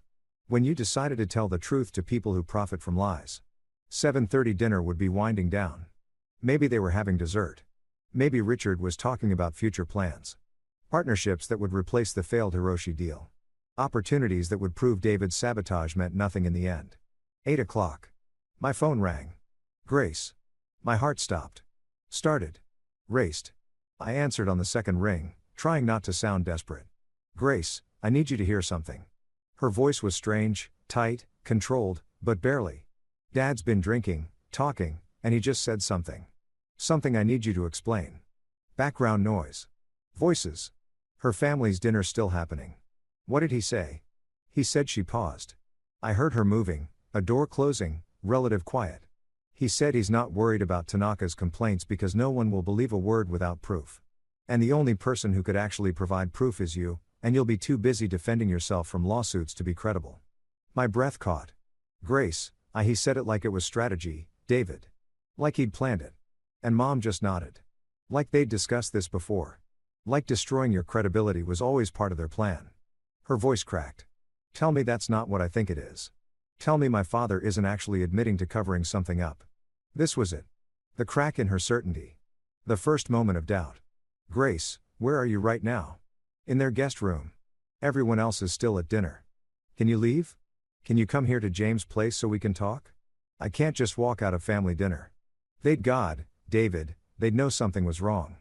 They'd ask questions, then meet me somewhere else, anywhere. A coffee shop, a parking lot, I don't care. But we need to talk face to face. Not like this. Silence. I could hear her breathing, thinking, wearing with herself. There's a park near my parents' house, she said finally. Oakage, do you know it? I'll find it. 30 minutes. I'll tell them I'm not feeling well, that I need air. Grace, don't say anything yet. Just be there. Okay. She hung up. I looked at James. I need your car. He was already grabbing his keys. Oak Ridge Park was one of those neighborhood spaces that existed more in theory than practice. A few benches, some struggling trees, a playground that looked perpetually abandoned. I got there first, parked under a street light, watched the empty swings move in the wind. 10 minutes later, Grace's car pulled up. She sat there for a while before getting out, like she was gathering courage or reconsidering. But finally, she emerged. She looked smaller than I remembered. Or maybe I just felt the distance between us more acutely. 3 days of silence had created a chasm that couldn't be measured in feet. She walked to my bench, sat down, but not close, leaving space between us. Tell me I'm wrong, she said. Tell me I misunderstood what he meant. I can't do that. Because you think he's guilty or because you know he is, because I have evidence that proves he is. And your father knows it exists and he's trying to prevent it from being used against him by destroying my credibility first. She closed her eyes. This is my dad, David. The man who taught me to ride a bike, who paid for my college, who walked me down the aisle at our wedding. I know. And that's what makes this so hard, because he's all those things to you. And he's also someone who's built his business on exploiting people who couldn't fight back. The folder you showed me, the one I threw at you, is it real? Every word. And you're sure? You're absolutely certain there's no other explanation? I pulled out my phone, opened the documentation I'd compiled. Not Tanaka's investigator report. She wasn't ready for that yet, but my own account, time-stamped, detailed, showing exactly what was said versus what was translated at that dinner. Read this, I said. Then decide. She took my phone. Read in silence while the wind moved through dying leaves and the swings creaked on their chains. When she finished, she handed back my phone without looking at me. He lied, she said quietly. Right to that man's face multiple times. Yes. And you saw it happen. Understood it in real time. Yes. Why didn't you stop it? Why didn't you say something right then? The question I'd been asking myself for days. Because I was a coward. Because I didn't want to embarrass him in front of a client. Because I thought maybe there was an explanation I wasn't seeing. Because confronting your father-in-law in the middle of a business dinner felt impossible. She nodded slowly, processing. Then when I go back tonight, they're going to ask where I went. What do I tell them? The truth. Which version? That you needed air? That you're not feeling well? That tonight made you think about things you'd rather not think about? I looked at her. Grace, you don't have to decide everything right now.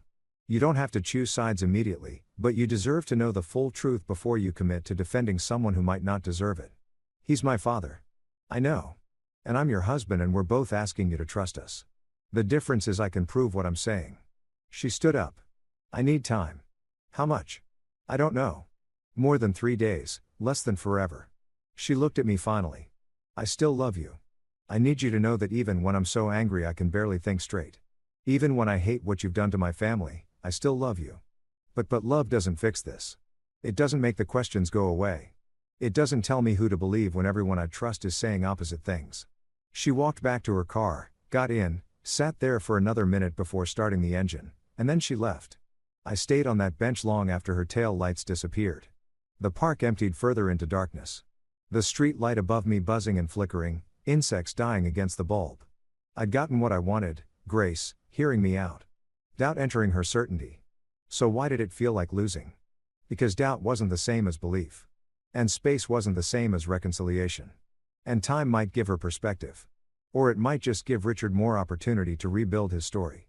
To explain away everything I'd shown her, to convince her that love meant choosing family over truth. My phone buzzed. James, you okay? Need me to come get you? I looked around the empty park, the playground where children played during daylight, where families gathered and felt safe.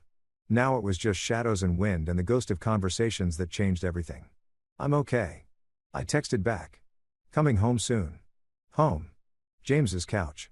The temporary space I inhabited while waiting to find out if I still had an actual home to return to.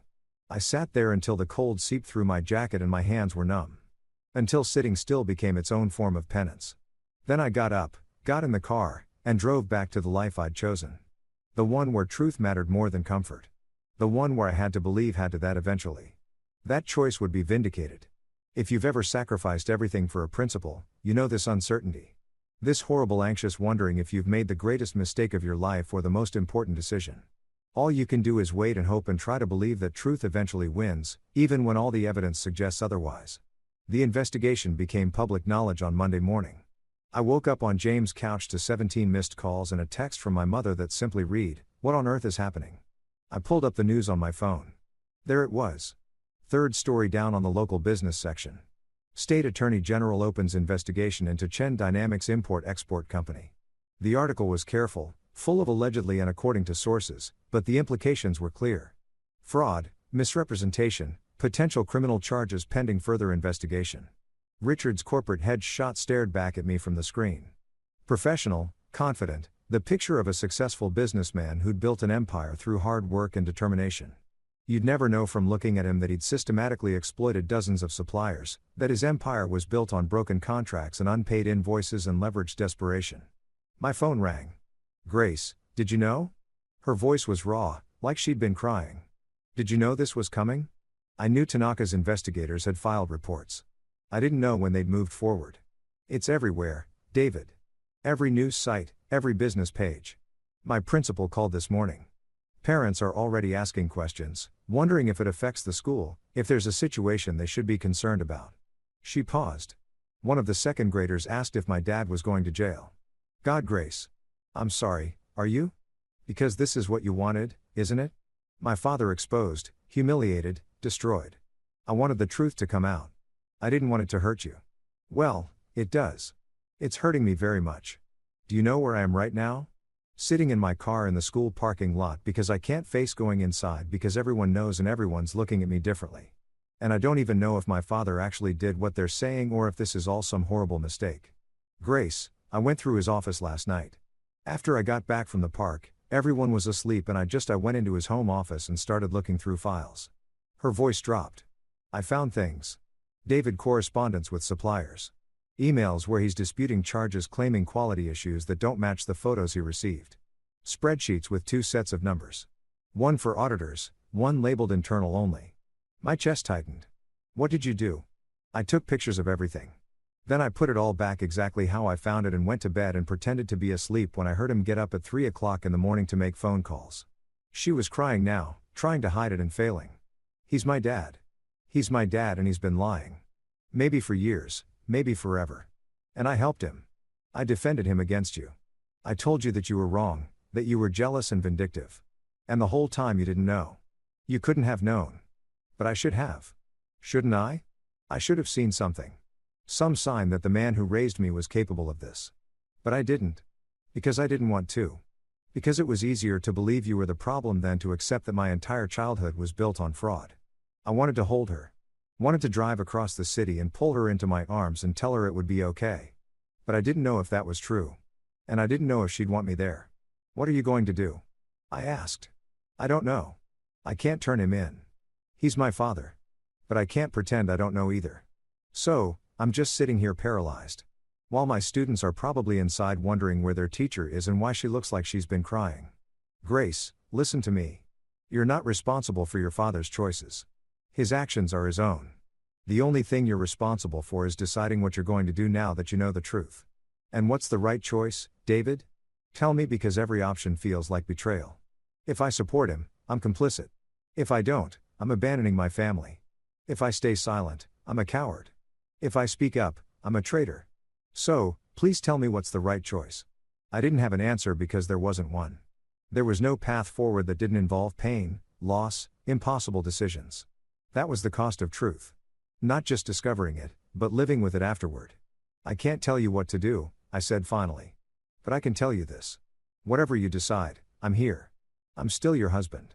I still love you, and nothing that's happening changes that. She was quiet for a long time. Then I have to go. I can't keep my students waiting. Grace, I'll call you later. Maybe. I don't know. She hung up. I sat there on James' couch holding my phone, feeling the weight of everything we'd set in motion. The investigation, the exposure, the truth that was supposed to set people free, but mostly just broke things. The week became a blur of damage control and mounting chaos. Richard hired a crisis management firm. Within days, they'd planted stories questioning Tanaka's motives, suggesting business rivalry and competitive sabotage. They dug up dirt on one of the suppliers who testified against Chen Dynamics, a tax issue from years ago. Completely unrelated, but packaged to look suspicious. They built a narrative of Richard as victim, a successful immigrant entrepreneur being targeted by jealous competitors and overzealous regulators. And it was working, at least partially. Comment sections filled with people defending him, questioning the timing of the investigation, suggesting this was politically motivated. The court of public opinion was evenly divided, which meant Richard's strategy was effective. Create enough doubt, muddy enough waters, and truth becomes just another perspective. My own situation deteriorated further. 2 more clients terminated their contracts. One explicitly cited the controversy surrounding my name. The other just said they were going in a different direction, but the timing was unmistakable. Richard's blacklisting campaign was systematic and effective. James filed paperwork for a restraining order based on the threatening text and evidence of business interference. We knew it probably wouldn't be granted. Not enough explicit threat. Too much plausible deniability, but it created a paper trail documentation of harassment protection if things escalated. Wednesday afternoon, I got a call from Detective Sarah Martinez with the Economic Crimes Unit. She wanted to interview me about my observations at the dinner with Tanaka. "You understand this is voluntary?" she said when we met at a coffee shop downtown. She was younger than I expected, sharp-eyed, professional. "You're not under investigation, but your testimony could be valuable to our case." "I understand." She pulled out a recorder. "Do you consent to being recorded?" "Yes." So, I told her everything again. The dinner, the mistranslations, what I'd heard versus what Richard had claimed. She took notes, asked clarifying questions, occasionally stopped the recording to explain what she could and couldn't tell me about the ongoing investigation. "Off the record," she said after we finished, "you did the right thing coming forward. Cases like this white-collar fraud, exploitation of language barriers, they're hard to prosecute because the victims are often overseas, don't have resources to testify, or are afraid of retaliation. Having a credible witness with direct knowledge changes everything. My wife doesn't think I did the right thing. Your wife is in an impossible position. Give her time." Everyone kept saying that. Give her time. Like time was a healing force rather than just empty space where Richard could rebuild his defenses and Grace could talk herself into believing her father's version of events. "How long will the investigation take?" I asked. "Months. Maybe longer. Cases like this are complex, multiple jurisdictions, international witnesses, financial records that need forensic accounting. Mr. Chen has excellent lawyers who will fight every subpoena, challenge every piece of evidence. This won't be quick. Months, potentially years, years of living in limbo, my life on hold while investigators sifted through documents and Richard's legal team filed motion after motion to delay and obfuscate. What happens if they find him guilty? Depends on the charges. Fraud, breach of contract, potentially criminal charges if we can prove intent. He could face fines, restitution, possibly prison time." She closed her notebook, "But that's a long way off. Right now, we're just gathering evidence." I left the coffee shop feeling hollow. I'd given my testimony, done my civic duty, participated in the machinery of justice, and it felt like nothing, like throwing stones at a mountain and hoping for erosion. Thursday evening, Grace finally called. "Can you meet me?" she asked. No preamble, no small talk. "Our apartment. I need to get some things, and I'd rather not be alone." "Of course. When?" "Now." I was there in 20 minutes. "Our apartment. Our apartment." Though it felt more like a museum of a life I used to have looked exactly the same. The dishes I'd left in the sink were washed and put away. Grace had been living here, maintaining things, existing in spaces we used to share. She was sitting on the couch when I arrived, looking small and exhausted. "Hey," I said. "Hey." We stood there in awkward silence for a moment. Then she said, "My parents want me to file for divorce." The words hit like a physical blow. "What?" "They sat me down last night. Both of them very serious, very concerned. They said you're clearly unstable. That you've shown you're willing to destroy family for personal gain, that staying married to you would be enabling your behavior." She looked at me. "Mom said she'd been worried about you from the beginning, that she always sensed something off, something she couldn't quite name. Now she feels validated. And what do you think? I think I don't recognize my life anymore. I think 3 weeks ago, I was a happily married second-grade teacher with a normal family and normal problems. And now my father's under criminal investigation. My husband's been driven out of our home and I'm being asked to choose between the two men I love most in the world." She started crying. Not the angry tears from before, but something deeper. Grief. The kind that comes from losing innocence. From discovering that the foundations you built your life on were actually quicksand. I sat down next to her. Not touching, just present. "I don't want a divorce," she said. "I want things to go back to how they were. I want none of this to be real. I want to wake up and have it be 3 weeks ago and make different choices that lead somewhere else." "What different choices?" "I don't know. Maybe you don't go to that dinner. Maybe I never asked you to. Maybe we just exist in happy ignorance forever. You think you could have been happy not knowing?" She wiped her eyes. "I think I was happier not knowing. Doesn't that make me a coward? It makes you human." We sat there in silence for a while. The apartment was too quiet, missing the sounds of normal life, TV in the background, dinner cooking, the unconscious noises of two people coexisting comfortably. "I went to see a lawyer," Grace said finally. "Not for divorce, just to understand my options, what I might be liable for if Dad's business collapses, whether creditors could come after family assets. And she said that unless I'm directly involved in the business, which I'm not, I'm probably protected. But she also said that if it comes out I knew about illegal activities and didn't report them, I could be charged with obstruction." She turned to look at me. "David, I took pictures of incriminating documents and I haven't done anything with them. Am I breaking the law? Am I committing a crime by not turning over evidence?" I didn't know. I wasn't a lawyer. But I knew that Grace was trapped in exactly the nightmare I'd hoped to prevent caught. Between loyalty and law, family and ethics, love and integrity. "You should talk to James," I said. "He'd know better than me. Your brother hates my father. My brother believes in justice. That's not the same as hate." She pulled her knees up to her chest, wrapped her arms around them. Small, defensive, trying to make herself smaller, like maybe she could disappear into the couch cushions.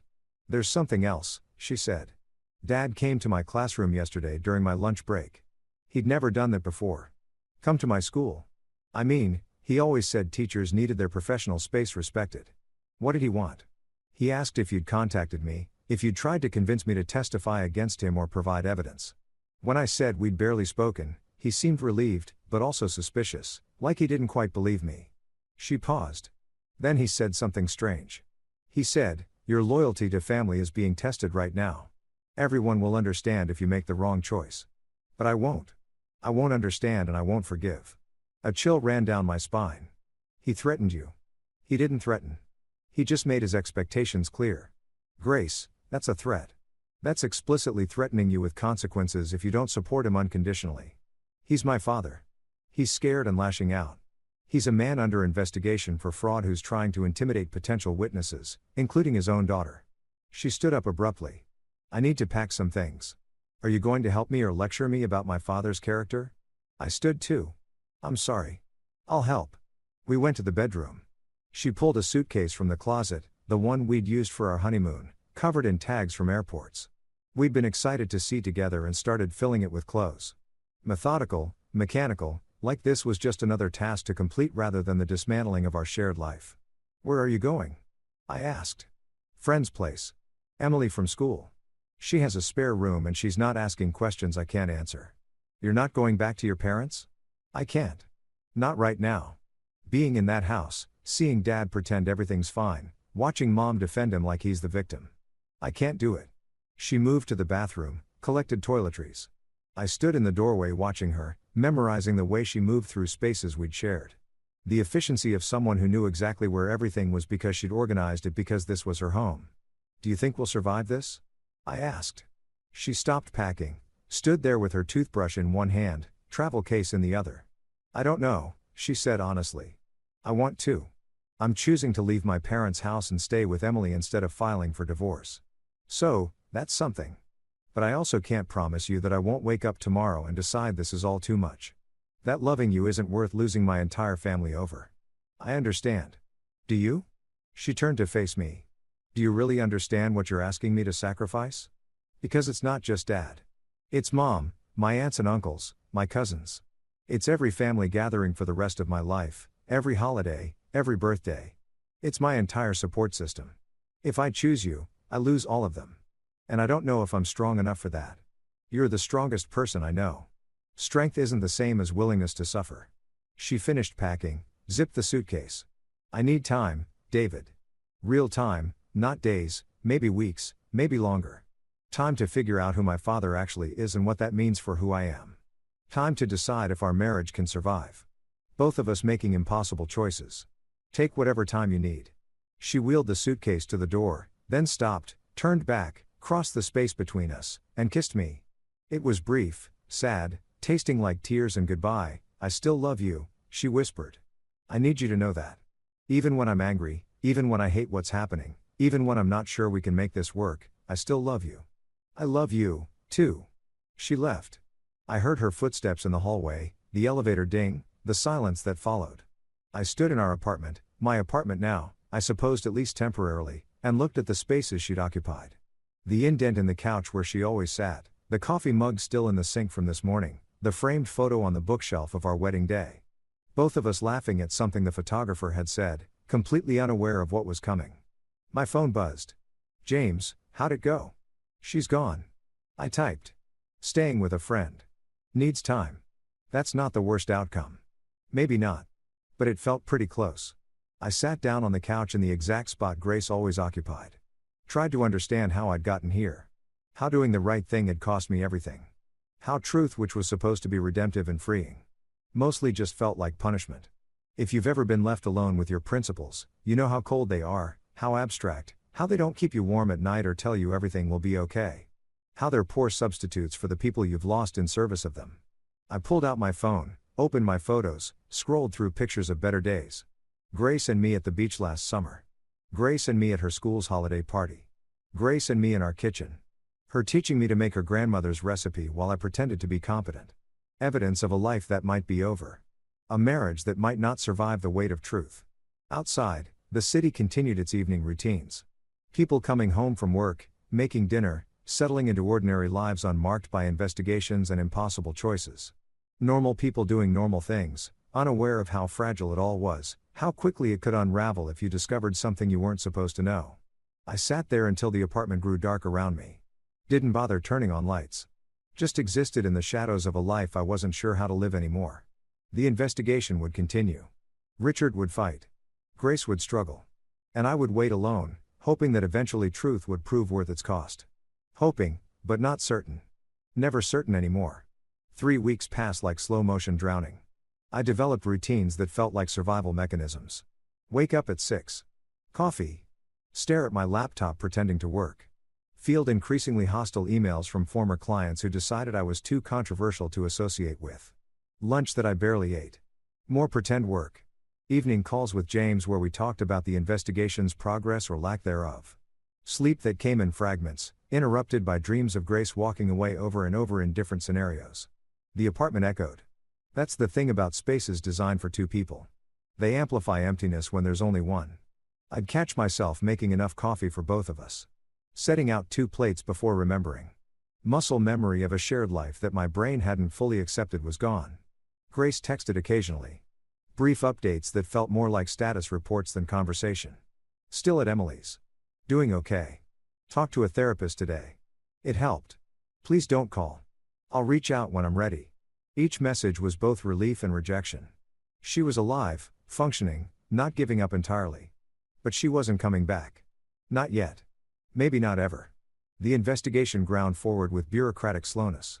Detective Martinez called every few days with updates that mostly consisted of, "We're still gathering evidence, and these things take time." Tanaka's legal team had provided extensive documentation. Other suppliers were coming forward now that the investigation was public, emboldened by safety and numbers. The case against Richard was building, brick by damning brick, but building wasn't the same as resolved. And in the meantime, Richard was free, operating his business, maintaining his reputation, systematically destroying mine. I'd lost 5 clients now, more than half my active contracts. The ones who remained were loyal but nervous, constantly asking if I was okay in ways that suggested they were waiting for me to become unstable or unreliable. I'd become a liability, a risk. The consultant had gotten tangled up in a high-profile fraud investigation and couldn't be trusted to focus on their marketing strategies. Money was becoming a problem. Real problem.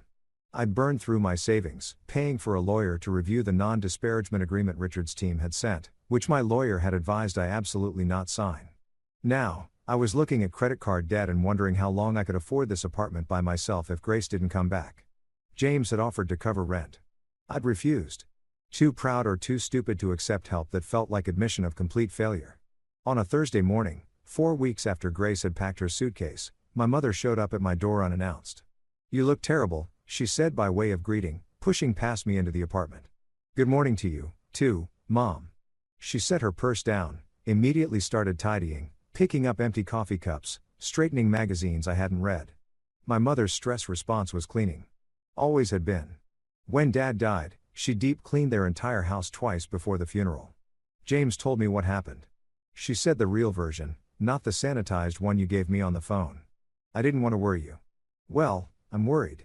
You've lost weight. This place looks like a depression nest. And according to your brother, you're being systematically blacklisted by your father-in-law." I sat down at the kitchen table. "It's under control." "Is it? Because from where I'm standing, it looks like you're drowning and too stubborn to grab the life preserver." She was right. Of course, mothers usually are. But admitting it felt like defeat. "What do you want me to say, Mom? That I made a mistake? That I should have kept quiet?" She stopped cleaning. Came to sit across from me. "I want you to tell me if you're okay. Actually okay. Not the version you think I want to hear." The question broke something. Maybe because she asked it without judgment. Maybe because I was too tired to maintain the facade anymore. "No," I said, "I'm not okay. My wife's gone. My career's imploding. I did the right thing and it's cost me everything that matters, and I don't know if it was worth it." She reached across the table, took my hand. "Do you believe what Richard Chen did was wrong?" "Yes." "Do you believe those suppliers deserve justice?" "Yes." "Do you believe Grace deserved to know the truth about her father?" I hesitated. I believe she deserved the choice to know. I'm not sure anymore if I had the right to force that choice on her. Life forces choices on us all the time, sweetheart. The question isn't whether you had the right. It's whether you could have lived with yourself if you'd stayed silent. Could I have? That was the haunting question. In some alternate timeline where I'd kept my mouth shut, where I'd sat through that dinner and pretended I didn't understand, where I'd smiled and nodded and let Richard continue his fraud, could that version of me have been happy? "I don't know," I said honestly. "Well, I do. You couldn't have, because you're your father's son, and that man never met a truth he could leave alone, even when it would have been easier." She squeezed my hand. "He drove me crazy sometimes with his rigid ethics. But I always knew where I stood with him. Always knew he wouldn't compromise his integrity for convenience or comfort. Dad had been a professor, philosophy, spent his entire career teaching about moral frameworks and ethical decision-making. Died of a heart attack when I was 25. Arguing with the department head about academic honesty violations the administration wanted to ignore. Dad died fighting a battle that didn't need fighting. I said he could have let the plagiarism thing go. Let someone else handle it, but he couldn't and it literally killed him. Maybe. Or maybe that heart attack was coming anyway and at least he went out standing for something." She pulled back, started clearing more coffee cups. "You want my advice? Do I have a choice? No. Here it is. Stop waiting. Stop sitting in this apartment hoping Grace will come back, hoping Richard will face consequences, hoping everything will magically resolve itself. Start living again. Whatever that looks like. I don't know what that looks like anymore. Then figure it out. Get a new client. Join a gym. Volunteer somewhere. Do something that reminds you that you're still a person with value beyond this nightmare you're trapped in." She stayed for 3 hours, cleaned the entire apartment while lecturing me about self-care and resilience and how wallowing was unproductive. By the time she left, the place looked almost habitable, and I felt marginally less like I was dissolving into the furniture. "I love you," she said at the door. "Even when you're being impossibly stubborn. Love you, too, Mom." After she left, I looked around the clean apartment. She was right about the wallowing. I'd been existing in a holding pattern, waiting for external validation that I'd done the right thing. Waiting for Grace to come back and say I was forgiven. Waiting for Richard to be arrested and the universe to confirm that truth and justice prevailed. But life didn't work that way. Justice was slow and uncertain. Grace might never come back. And waiting for external validation was just another form of giving away my power. I pulled out my laptop, started drafting emails to potential clients I'd been too defeated to pursue, updated my portfolio, did the work of rebuilding that I'd been avoiding because it felt like admitting the damage was permanent. Maybe it was permanent. Maybe this was just what my life looked like now. But I could either accept that and adapt or keep drowning in what used to be. I chose adaptation. 2 days later, Grace called. Actually called, not texted. "Can you talk?" she asked. "Of course, always. I need to tell you something, and I need you to not have a reaction until I'm done explaining." My stomach dropped. This was it. The divorce conversation, the formal ending. "Okay," I said. "I met with Dad yesterday alone at a coffee shop near my school." I bit back the immediate response. "Why would you do that? Is he trying to manipulate you? Did he threaten you again and just waited?" He wanted to explain his side, to tell me that everything being said about him is exaggerated or taken out of context, that he's been a businessman for 20 years, and sometimes hard decisions look bad to outsiders who don't understand the industry. She paused. He was very calm, very reasonable, very convincing. My heart was racing.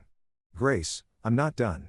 He showed me counter-documentation, financial records that supposedly prove the suppliers are lying about non-payment, emails that he says show he was trying to resolve disputes in good faith, character references from other business partners who swear he's always been ethical and honorable. Those can be faked or taken out of context just like he's accusing others of doing. I know, which is why I recorded the conversation. I stopped breathing. "You what?" I recorded it on my phone. The whole thing. And David, there were moments where his story didn't add up, where he'd say something that contradicted what he'd said 5 minutes earlier, where he'd get defensive about questions that shouldn't have made him defensive if he was really innocent. "What are you going to do with the recording?" "I don't know yet. That's why I'm calling, because I need to know if I turn this over to the investigators. Am I betraying my father? Or am I just refusing to be complicit in his lies?" The question wasn't rhetorical. She genuinely didn't know. Was asking me to help her figure out where the line was between loyalty and complicity, between family and justice. "What does your therapist say?" I asked that I need to decide what I can live with. That both choices have consequences and I'm the only one who can determine which consequences I can bear. That's frustratingly unhelpful, right? She laughed, but it was hollow. "I keep waiting for someone to just tell me what to do, but everyone keeps saying it's my choice, my decision. Like, that makes it easier somehow. Grace, I can't tell you what to do. You know what I think you should do, but that's colored by everything I've been through. You have to make this decision for yourself, but I'm asking your opinion. As my husband, as someone who knows me better than almost anyone, what do you think I should do?" I closed my eyes. This was dangerous territory. If I told her to turn over the recording and she did and it destroyed her relationship with her family, she might blame me forever. If I told her not to, and Richard continued to defraud people, I'd be part of that continuing harm. I think I said carefully that you should ask yourself one question. If your father is innocent, would this recording hurt him? And if he's guilty, can you live with protecting him? Silence on the other end.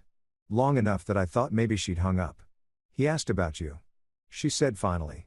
"Dad. During our conversation, he asked if I was still in contact with you, if you were pressuring me to testify against him." When I said we barely talked, he looked relieved. And then he said something strange. "What?" He said, "David was always weak. I knew from the beginning he didn't have what it takes to be part of this family. I'm just glad you're seeing it now before he could do more damage." The word stung more than I expected. Weak. After everything I'd risked, everything I'd lost, he thought I was weak. "And what did you say?" I asked. I said, "Actually, I think it takes a lot of strength to stand up for what's right, even when it costs you everything." And he looked at me like I'd slapped him. She paused. That's when I knew I had to record the rest of the conversation. Because if he could look at his own daughter with that much contempt, just for suggesting you might have principles worth respecting, what else was he capable of? "Grace, I'm sorry. I'm so sorry you're in this position. Don't be sorry. Be honest with me. If our positions were reversed, if it was your parent being investigated and I was the one who'd come forward, would you forgive me? Could you?" The question cut to the heart of everything. Would I? Could I forgive someone for exposing my parents' crimes? Even if those crimes were real, I'd want to think I could, I said. But honestly, I don't know. It's easy to say you'd choose justice over loyalty until you're actually facing that choice. Maybe I'd be exactly where you are now, angry and confused and not sure if doing the right thing is worth losing your family over. That's not the inspiring answer I was hoping for. I know, but it's honest. She sighed. I'm so tired, David. I'm tired of thinking about this. Tired of analyzing every conversation for hidden meanings. Tired of wondering if the man who taught me to ride a bike is secretly a monster. I just want it to be over. I know. Me, too. Do you think we'll survive this? Us? I mean, our marriage. Do you want to? Yes. Most days. Some days I'm not sure. Some days I think it would be easier to just cut my losses, file for divorce, pretend this whole chapter never happened. And what stops you on those days? The fact that I still love you. The fact that you did something impossibly difficult because you believed it was right. The fact that I don't want to become the kind of person who runs away from hard things just because they're hard. She paused.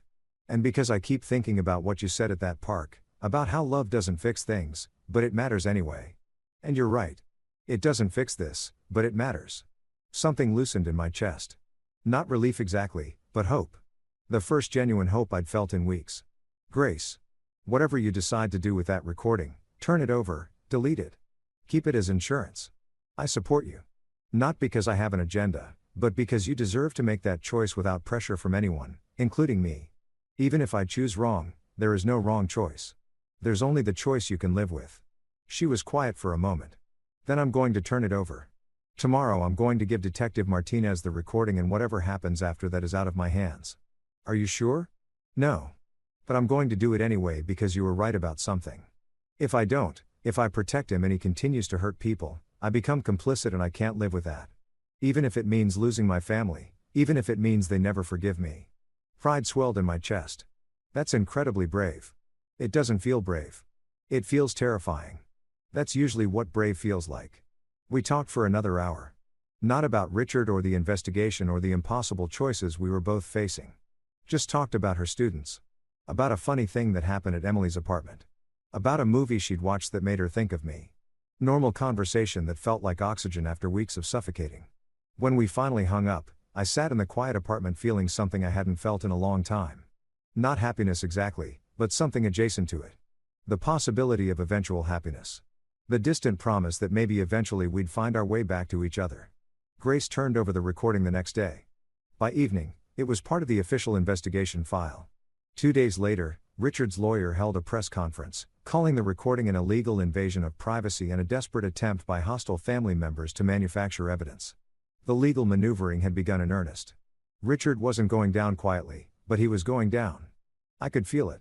Not quickly, not cleanly, but inevitably. Truth was slow, but patient. And grace had just accelerated its arrival. That night, she texted, "Did the right thing. Feels awful. Still glad I did it." I responded, "That's exactly what doing the right thing feels like. Proud of you." 3 dots appeared, disappeared, appeared again. Finally. "Can we have dinner?" "Not at the apartment. Somewhere neutral. I'm not ready to come home yet, but I miss you." "Absolutely. When?" "Tomorrow. 7:00 p.m. that Italian place we went to on our first date. I'll be there." I stared at my phone for a long time after that. It wasn't reconciliation. It wasn't resolution, but it was movement. Forward motion, the possibility that destruction wasn't the only outcome, that sometimes breaking things apart was necessary before you could rebuild them stronger. If you've ever started to see light at the end of a very long tunnel, you know this feeling. Not relief yet, but hope. Cautious, fragile, desperately needed hope. I had dinner plans with my wife. The investigation was progressing. Richard was fighting, but losing ground. And for the first time in weeks, I could imagine a future that wasn't just survival, but actual living. It wasn't over. Not by a long shot, but maybe possibly. We were past the worst of it. I chose to believe that. Had to believe it because the alternative was unbearable. The Italian restaurant looked exactly the same. Same red awnings, same warm lighting spilling onto the sidewalk, same hand-painted menu board advertising specials in cheerful chalk. 5 years ago, I'd brought Grace here on our first real date. Not the casual coffee that came before, but the deliberate, nervous, please let this go well dinner date. I'd worn a tie I didn't know how to knot properly. She'd laughed at my fumbling explanation of why I'd chosen Italian food, then ordered in flawless menu Italian that made me fall a little bit in love right there. Now, I stood outside that same restaurant 5 years and a lifetime later, wondering if we were about to have our last meal together or our first step back. She arrived exactly at 7 o'clock. Grace was never late. One of the things I loved about her reliability in a world that felt increasingly chaotic. She wore a navy dress I recognized. Her hair pulled back in a way that meant she'd spent time deciding how to look. Not too casual, not too formal. The careful calibration of someone who didn't know what this evening meant either. "Hi," she said. "Hi." We stood there on the sidewalk. Two people who'd shared a bed and a life and dreams about the future. Suddenly, strangers navigating the basic mechanics of greeting. Do we hug, kiss, shake hands like business associates? She solved it by stepping forward and wrapping her arms around me. Brief, tight. A hug that said, "I've missed you and I'm still angry and I don't know what we're doing all at once." "You made a reservation?" she asked when she pulled back. "Under Morrison, our table's ready." Inside, the hostess led us to a corner booth, the same booth where we'd sat 5 years ago. Though I hadn't requested it. Just luck or the universe's sense of irony. We sat, ordered wine neither of us would drink much of. Studied menus we'd already memorized. "How's Emily's place?" I asked when the silence stretched too long. "Fine. She's been amazing. Very patient with me crying at random times or rage cleaning her kitchen at 2 in the morning." Grace sat down her menu. "David, can we just not do small talk? I don't have the energy for pretending this is a normal dinner." "Okay. What do you want to talk about?" "Everything?" "Nothing. I don't know." She folded her hands on the table. "Tell me how you're doing. Actually doing. Not the version you'd tell someone you're trying not to worry." So I told her about the lost clients, the financial stress, the way I'd been existing rather than living. About my mother showing up and forcing me to clean the apartment and rejoin the world. About the daily grind of giving testimony to investigators while watching Richard's PR machine paint me as unstable and vindictive. She listened without interrupting. When I finished, she said, "I didn't know it was that bad. The client situation. Why didn't you tell me?" "Because you were dealing with your own crisis. Because I didn't want to add to your burden. Because." I paused. "Because I was ashamed. Maybe that doing the right thing had cost me so much professionally." "It's not your fault, Richard is vindictive, isn't it?" I knew what he was capable of. I saw how he operated and I still chose to expose him knowing there'd be consequences. Consequences for telling the truth. That's not the same as fault. The wine arrived. We both took sips we didn't taste. Buying time. I listened to the recording again last night. Grace said the one with my dad. Really listened this time. Not just while I was recording. And David, there were so many lies, so many careful manipulations. He'd tell me something sympathetic to get me on his side, then 2 minutes later contradict it, then circle back and act like he'd never said the first thing. "Grace, let me finish. Please." She took a breath. There's a moment about halfway through where I ask him directly. "Did you deliberately mistranslate Tanaka's questions?" And you know what he says? He says, "Your husband has always been jealous of my success. He saw an opportunity to make me look bad and he took it." Not denial, not explanation, just deflection. Like the question itself was offensive. That's a classic technique. Redirect and accuse. Make the questioner defensive so they stop asking. I know that now, but in the moment it worked. I felt guilty for asking, like I was betraying him just by questioning. She looked at me. "How did you see through him so quickly? How did you know?" "I didn't know at first. I just noticed inconsistencies. Then I looked closer and found more. Then I couldn't unsee it. And that's what I'm dealing with now. I can't unsee it anymore. Every childhood memory is filtered through this new lens. Was he genuinely proud of me at my college graduation, or was he performing for the audience? Did he really support my teaching career? Or did he just tolerate it because it made him look like a good father? I don't know what was real anymore. The waiter appeared to take our order. We chose things at random. Neither of us actually hungry. When he left, Grace continued, "My mom called this morning. She knows I gave the recording to the investigators. Dad told her. She said, I've chosen a side and I chose wrong. That I'm betraying family for a man who's manipulated me into doubting my own father. She said, if I don't recant, if I don't claim the recording was taken out of context or admit I misunderstood what I heard, I'm no longer welcome at family gatherings." My chest tightened. "Grace, I'm so sorry. Don't be." It clarified something for me. She didn't ask if the recording showed anything incriminating. Didn't ask if Dad was telling the truth. Just demanded loyalty without question. And I realized that's not love. That's not family. That's just control. Conditional acceptance based on blind obedience. She was crying now. Quiet tears. She didn't bother wiping away.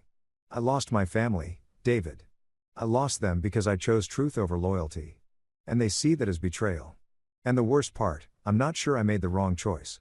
Which makes me feel like a terrible daughter. What kind of person doesn't regret losing their parents?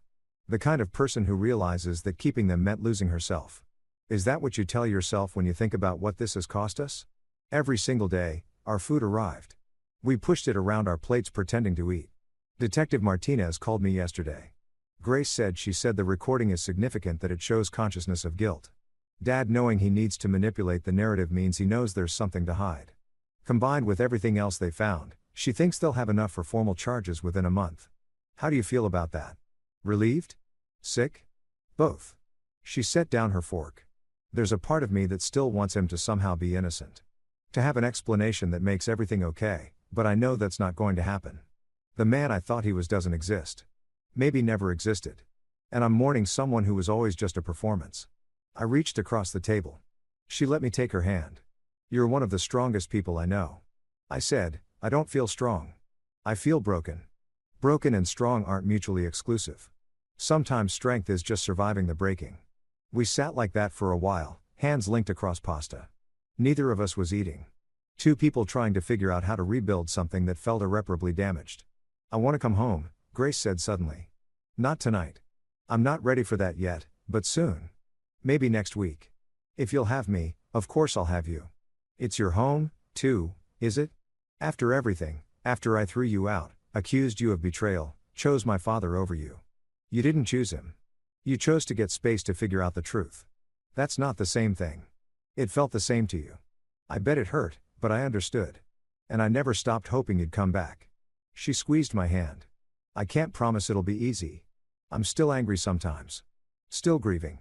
Still having moments where I resent you for being the one who made me see the truth.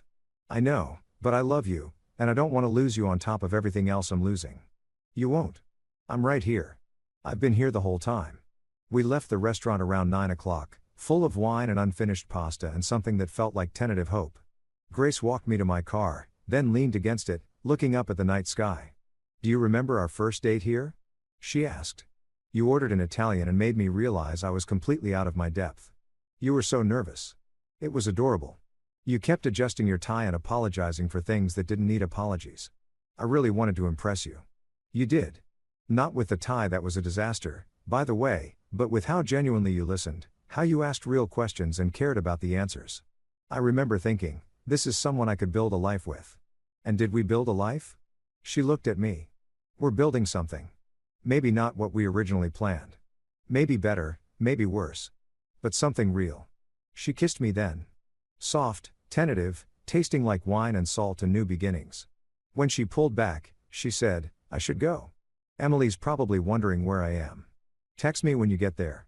I will. I watched her drive away. Tail lights disappearing into traffic and felt something shift. Not resolution, but movement. Forward motion. The possibility that destruction wasn't permanent. That sometimes you had to break things apart before you could build them stronger. My phone buzzed. James, how'd it go? Good. Really good. She's coming home soon. That's great, man. Proud of both of you. I drove back to the apartment with the windows down, letting cold air rush through, feeling more alive than I had in weeks. The investigation was progressing. Grace was coming back. Richard was fighting, but losing. Things were still messy, still complicated. But they were moving in the right direction. When I got home, there was an envelope taped to my door. No postage, no return address, hand delivered. I took it inside, opened it carefully. Inside was a single piece of paper. Printed, not handwritten. A message in block letters. You've made a powerful enemy. Some people don't forgive. Some people don't forget. Watch your back. My blood ran cold. I called James immediately. Someone left a threat at my door. What kind of threat? I read him the message. Okay, don't touch the paper anymore. Fingerprints. Call the police. File a report. Then call Detective Martinez. Let her know. This is witness intimidation and it's serious. You think it's from Richard? Who else would it be? David, You need to take this seriously. Get security cameras for your door. Maybe stay with me for a few days until I'm not running. I'm not letting him intimidate me into hiding. This isn't about machismo. It's about safety. If Richard's desperate enough to send threats, don't know it's from Richard. Could be anyone, right? Could be the Tooth Fairy. Use your head, David. The man's under investigation. His daughter just turned over evidence against him. His business is collapsing. He's cornered. And cornered animals are dangerous. He was right. I knew he was right. But accepting that Richard might actually be dangerous, might actually hurt me physically, not just professionally, meant accepting that this situation had escalated beyond legal maneuvering into something darker. I took photos of the note, the envelope, exactly where it had been placed. Then I called the police. 2 officers showed up 40 minutes later. Young, professional, took statements and photos and told me they'd file a report. We'll increase patrols in the area, one said. And you should consider a security system. Ring doorbell, cameras, that kind of thing. After they left, I called Detective Martinez, got her voicemail, left a message. Then I sat on my couch staring at the door, wondering who'd stood there, who'd known where I lived, who'd wanted me scared enough to deliver a threat in person. My phone buzzed. Grace, made it to Emily's. Thank you for tonight. It meant everything. I stared at the message. Should I tell her about the threat? Would it scare her? Make her reconsider coming home? Or was not telling her another form of manipulation? Another way of controlling information to protect her feelings? I typed, meant to me, too.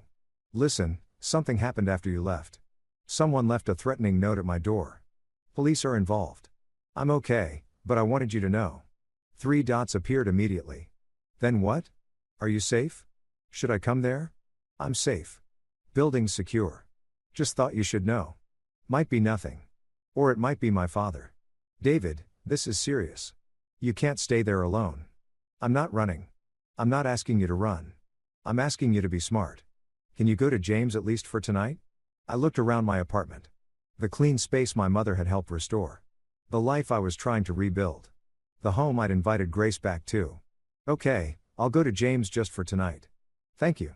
I'll call you in the morning. Please be careful. I packed a bag again.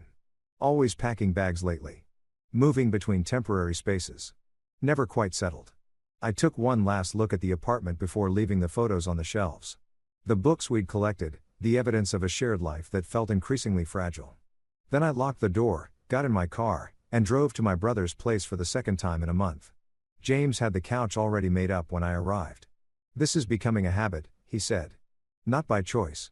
I know, but David, you need to take this seriously. Richard Chen is not just unethical, he's vindictive, and now he's desperate. That's a dangerous combination. So what am I supposed to do? Hide?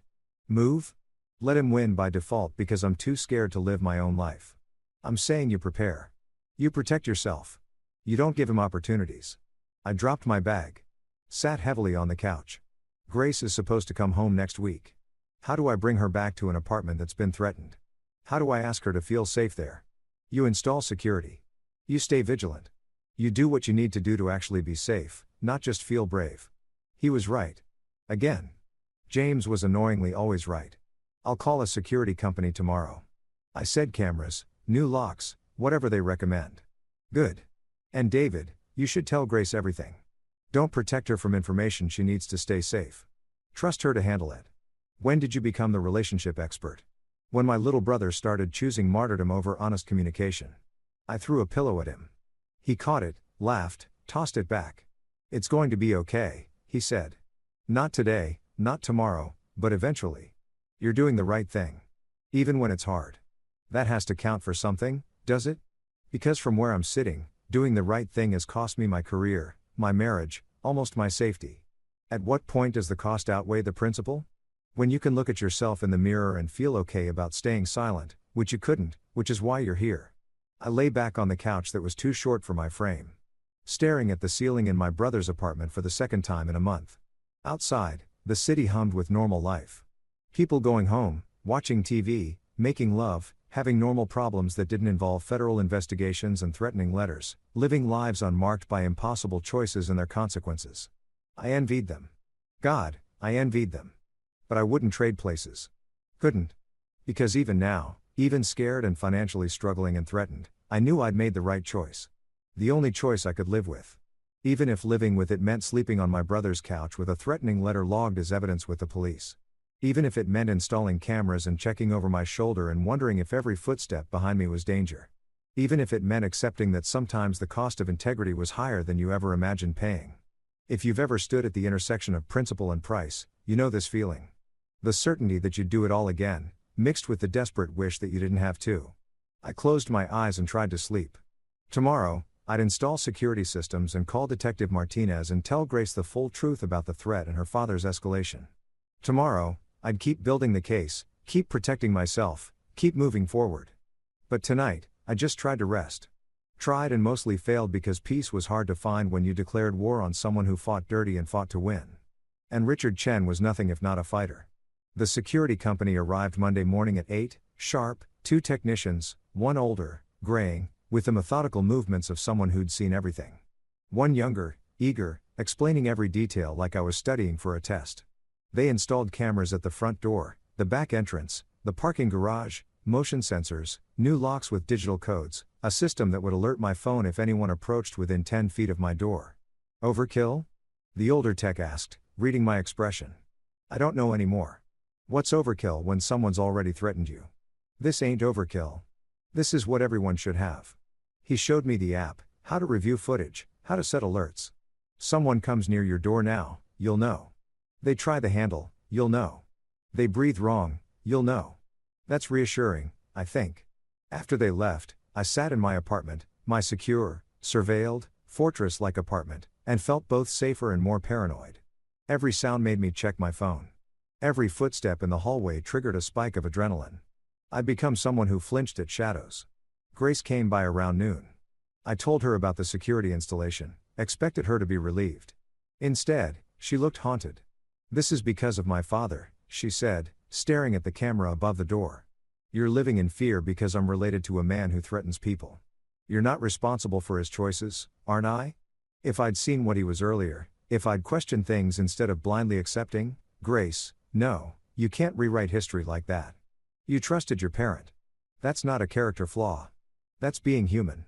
She moved through the apartment like she was seeing it for the first time, touching familiar objects, the books on our shelves, the photos on the walls, the coffee maker we'd picked out together, reacquainting herself with a space that had been ours but was now just mine, at least temporarily. Can I stay tonight? She asked suddenly. Not moving back yet. Just I want to sleep in our bed. I want to wake up next to you just for one night before I have to go back to Emily's and keep pretending I'm okay. You don't have to pretend here. I know. That's why I'm asking. So, she stayed. We ordered takeout neither of us finished. Watched a movie neither of us paid attention to existed in the same space. Relearning how to be together without the weight of crisis forcing every interaction.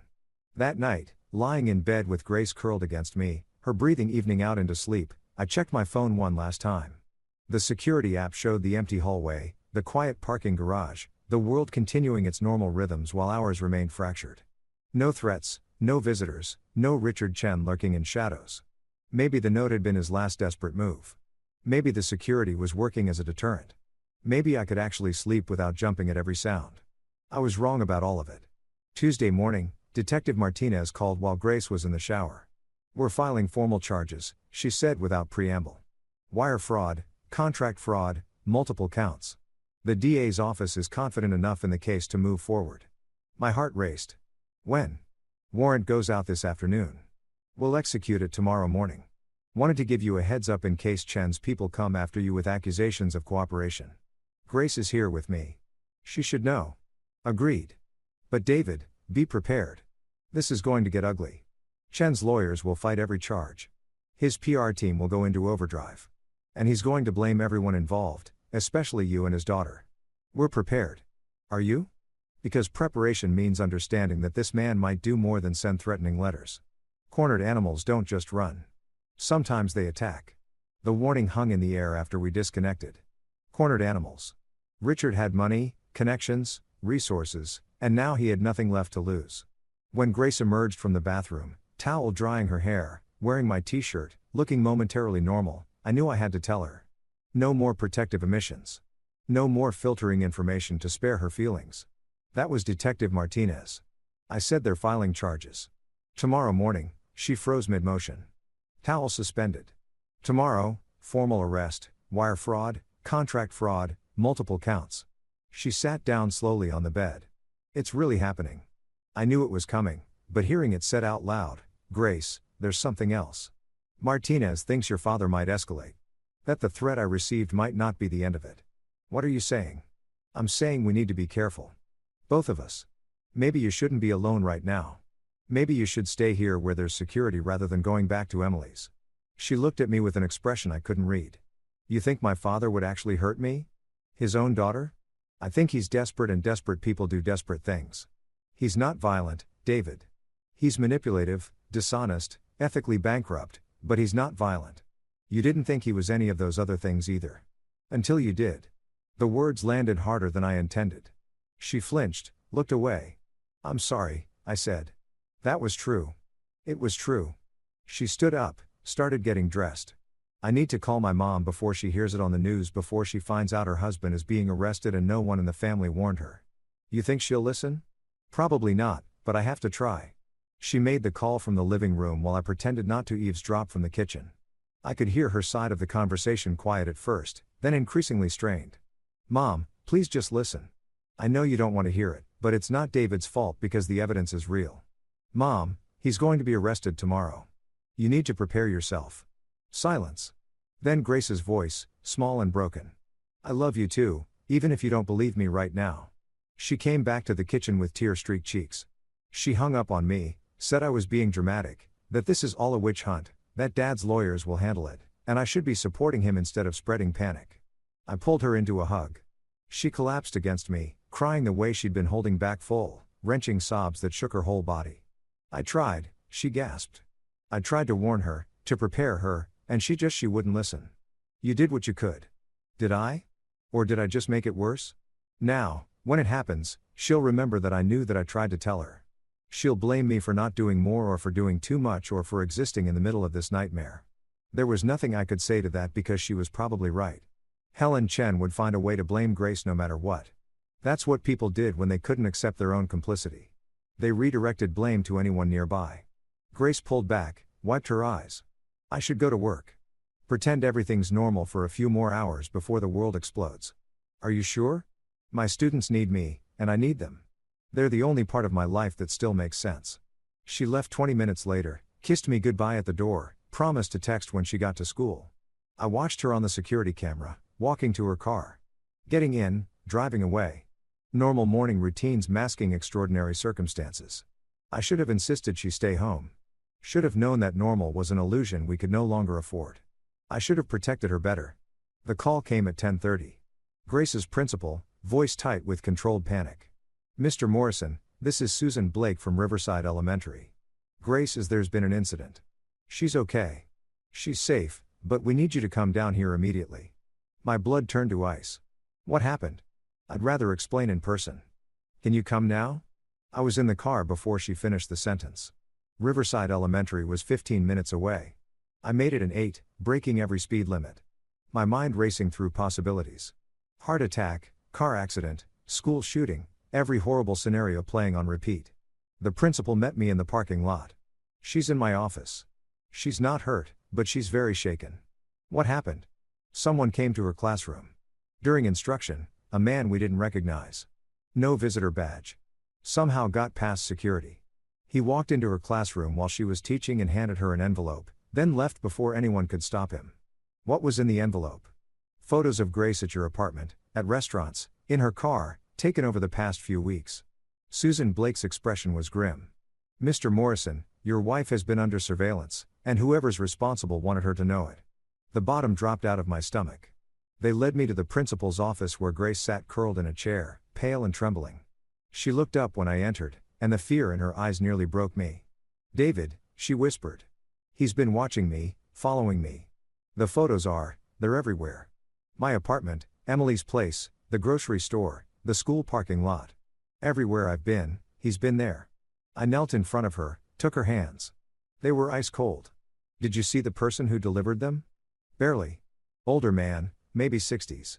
He smiled at me like this was funny. Like scaring me was entertainment. Susan cleared her throat. We've called the police. They're on their way and we've locked down the school as a precaution. But Mr. Morrison, I need to ask, is Grace in danger? Are my students in danger? Because if there's something going on that puts this school at risk, the person responsible is Grace's father, I said. He's being arrested tomorrow on fraud charges. This is his way of retaliating. Her father? Susan looked between us, recalibrating. I knew there was a family situation. Grace mentioned it, but I didn't realize. Neither did I, Grace said wholly. I didn't think he'd actually. I thought the threat to David was posturing. I didn't think he'd follow through. The police arrived. Different officers than the ones who'd come to my apartment, older, more experienced, treating this as the serious crime it was. Stalking, harassment, witness intimidation. They took the photos as evidence, took statements from Grace, from Susan, from the teacher's aide who'd seen the man enter. We're issuing an emergency restraining order, one officer said, against Richard Chen, and any associates. He comes within 500 feet of you, your husband, your workplace, or your home. He's arrested immediately. Can you actually enforce that? Grace asked. He has money, lawyers. He knows how to work around rules. Ma'am, he's about to be arrested on federal fraud charges. He violates a restraining order. That's additional charges. Additional evidence of consciousness, of guilt.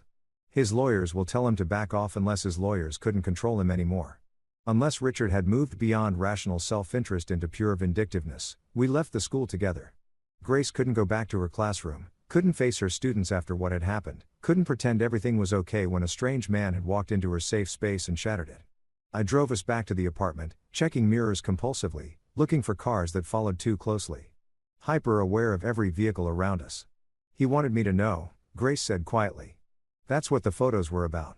Not just scaring me, but making sure I understood he's been there, watching that he could have done something worse any time he wanted. The restraining order will stop him. Will it? Or will it just make him more desperate? I didn't have an answer for that. At home, our fortress-like home with cameras and sensors and locks that should have made us safe. We sat on the couch while I pulled up the security footage from the past few days, looking for Richard, looking for evidence he'd been here. And there he was, Tuesday night, 2 days ago, at 3 o'clock in the morning, standing in the parking garage, looking up at our building, not approaching, not doing anything actionable, just standing there, watching, making sure the cameras caught him, making sure we'd eventually see and know he'd been there. Jesus Christ, Grace breathed. He's been here right outside. While I was sleeping, I called Detective Martinez immediately.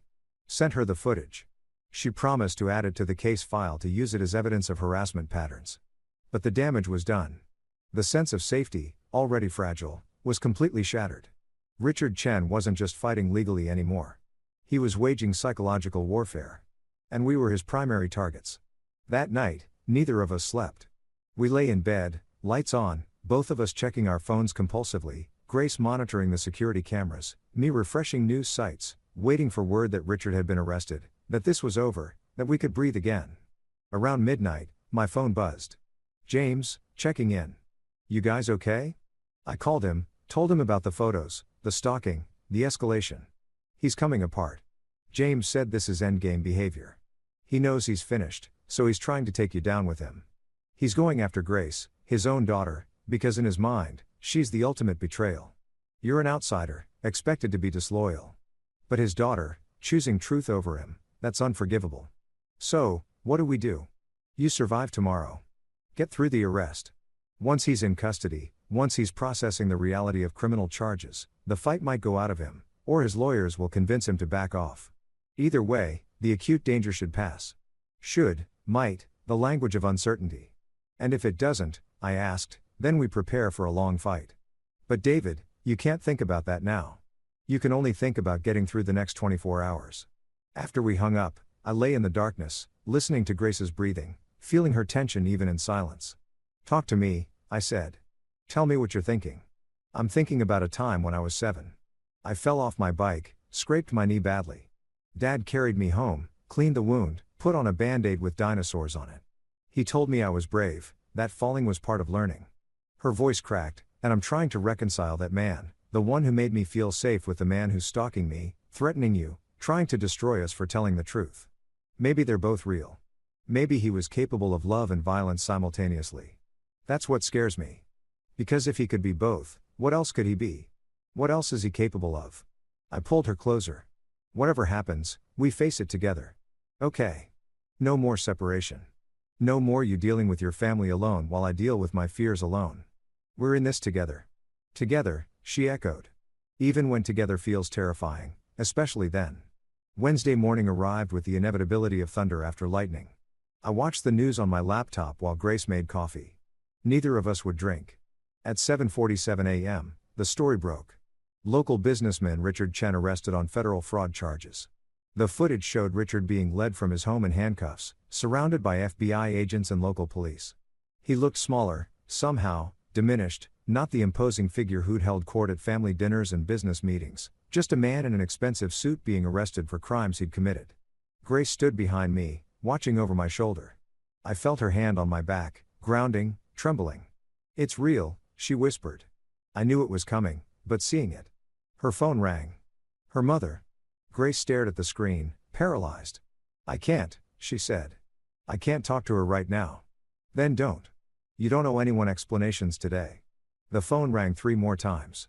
Then texts started coming from her mother, her aunts, cousins, some angry. "How could you do this to him?" Some confused. "What's happening? Is this really true?" One from a cousin who'd always been kind. "I believe you.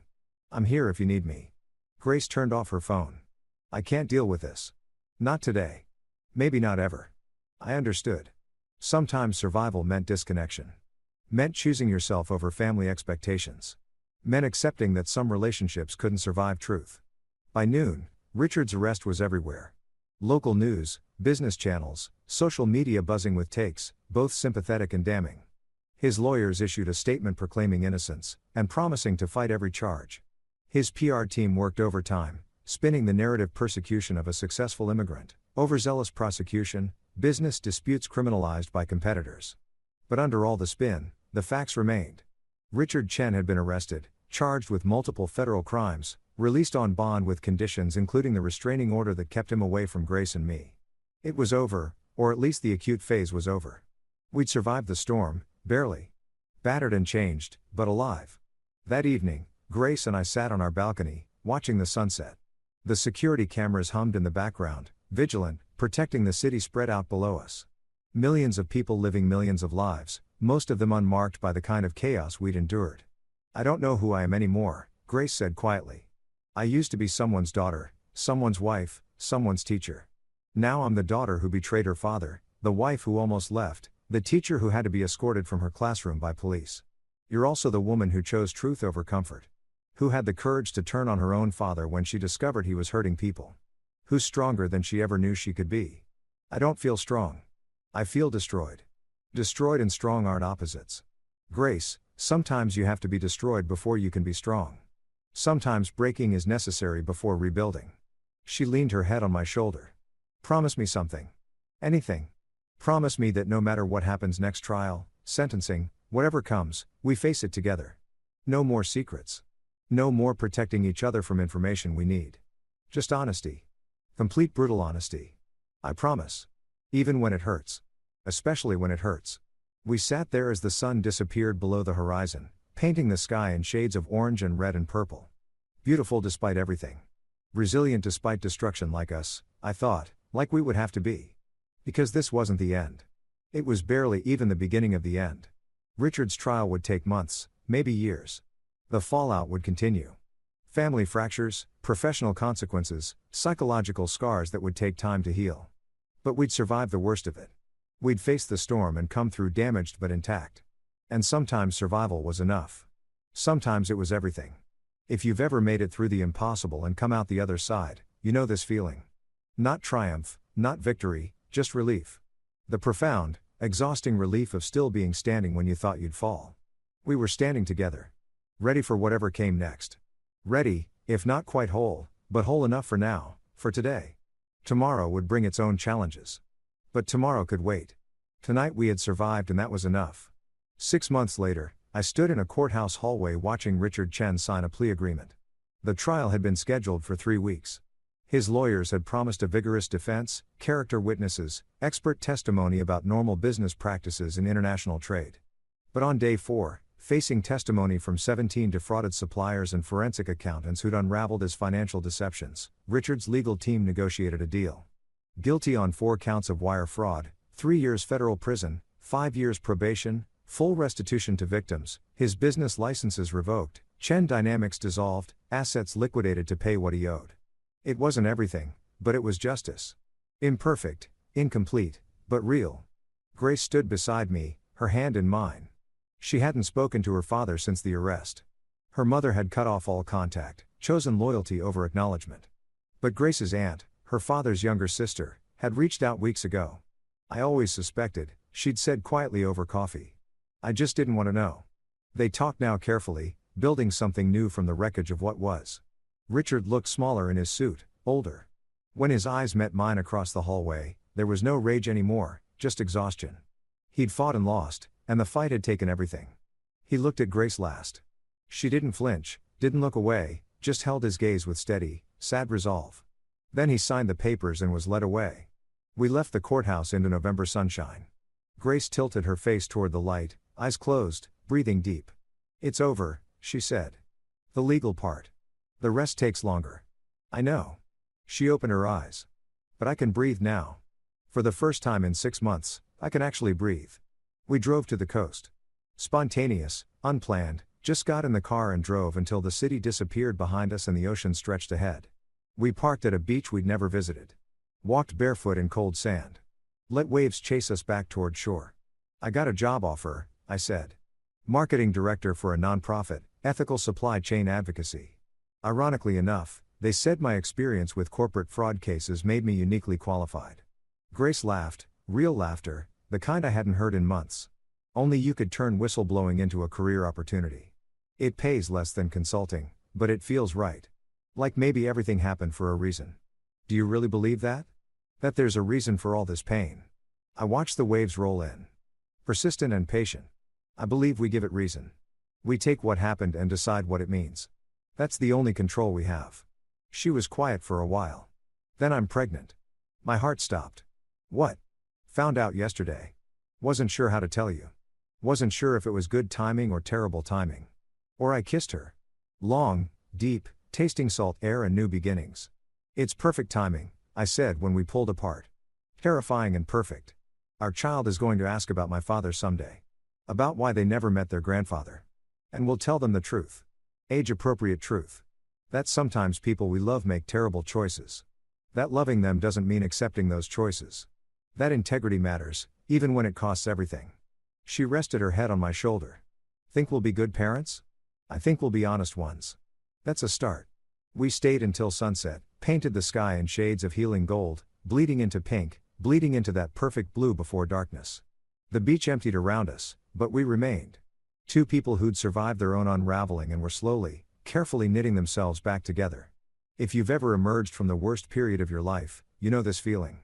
Not happiness yet, that comes later in small doses, relearned gradually, but peace. The bone-deep peace of having survived something that nearly destroyed you. The waves kept coming. Persistent, patient, proof that destruction isn't permanent, that tides recede and return, that nothing stays broken forever if you're willing to do the work of rebuilding. We drove home as stars emerged. Grace's hand rested on her stomach, protective and wondering. My hand covered hers. Tomorrow would bring new challenges, therapy appointments, financial recovery, the slow work of constructing a life from honest foundations. But tomorrow could wait. Tonight we had survived. We had each other. We had truth. Uncomfortable and costly, but ours. And sometimes that's enough. Sometimes it's everything. The ocean behind us, the future ahead. And between them, us. Scarred, stronger, still standing. Still choosing truth over comfort. Still choosing each other.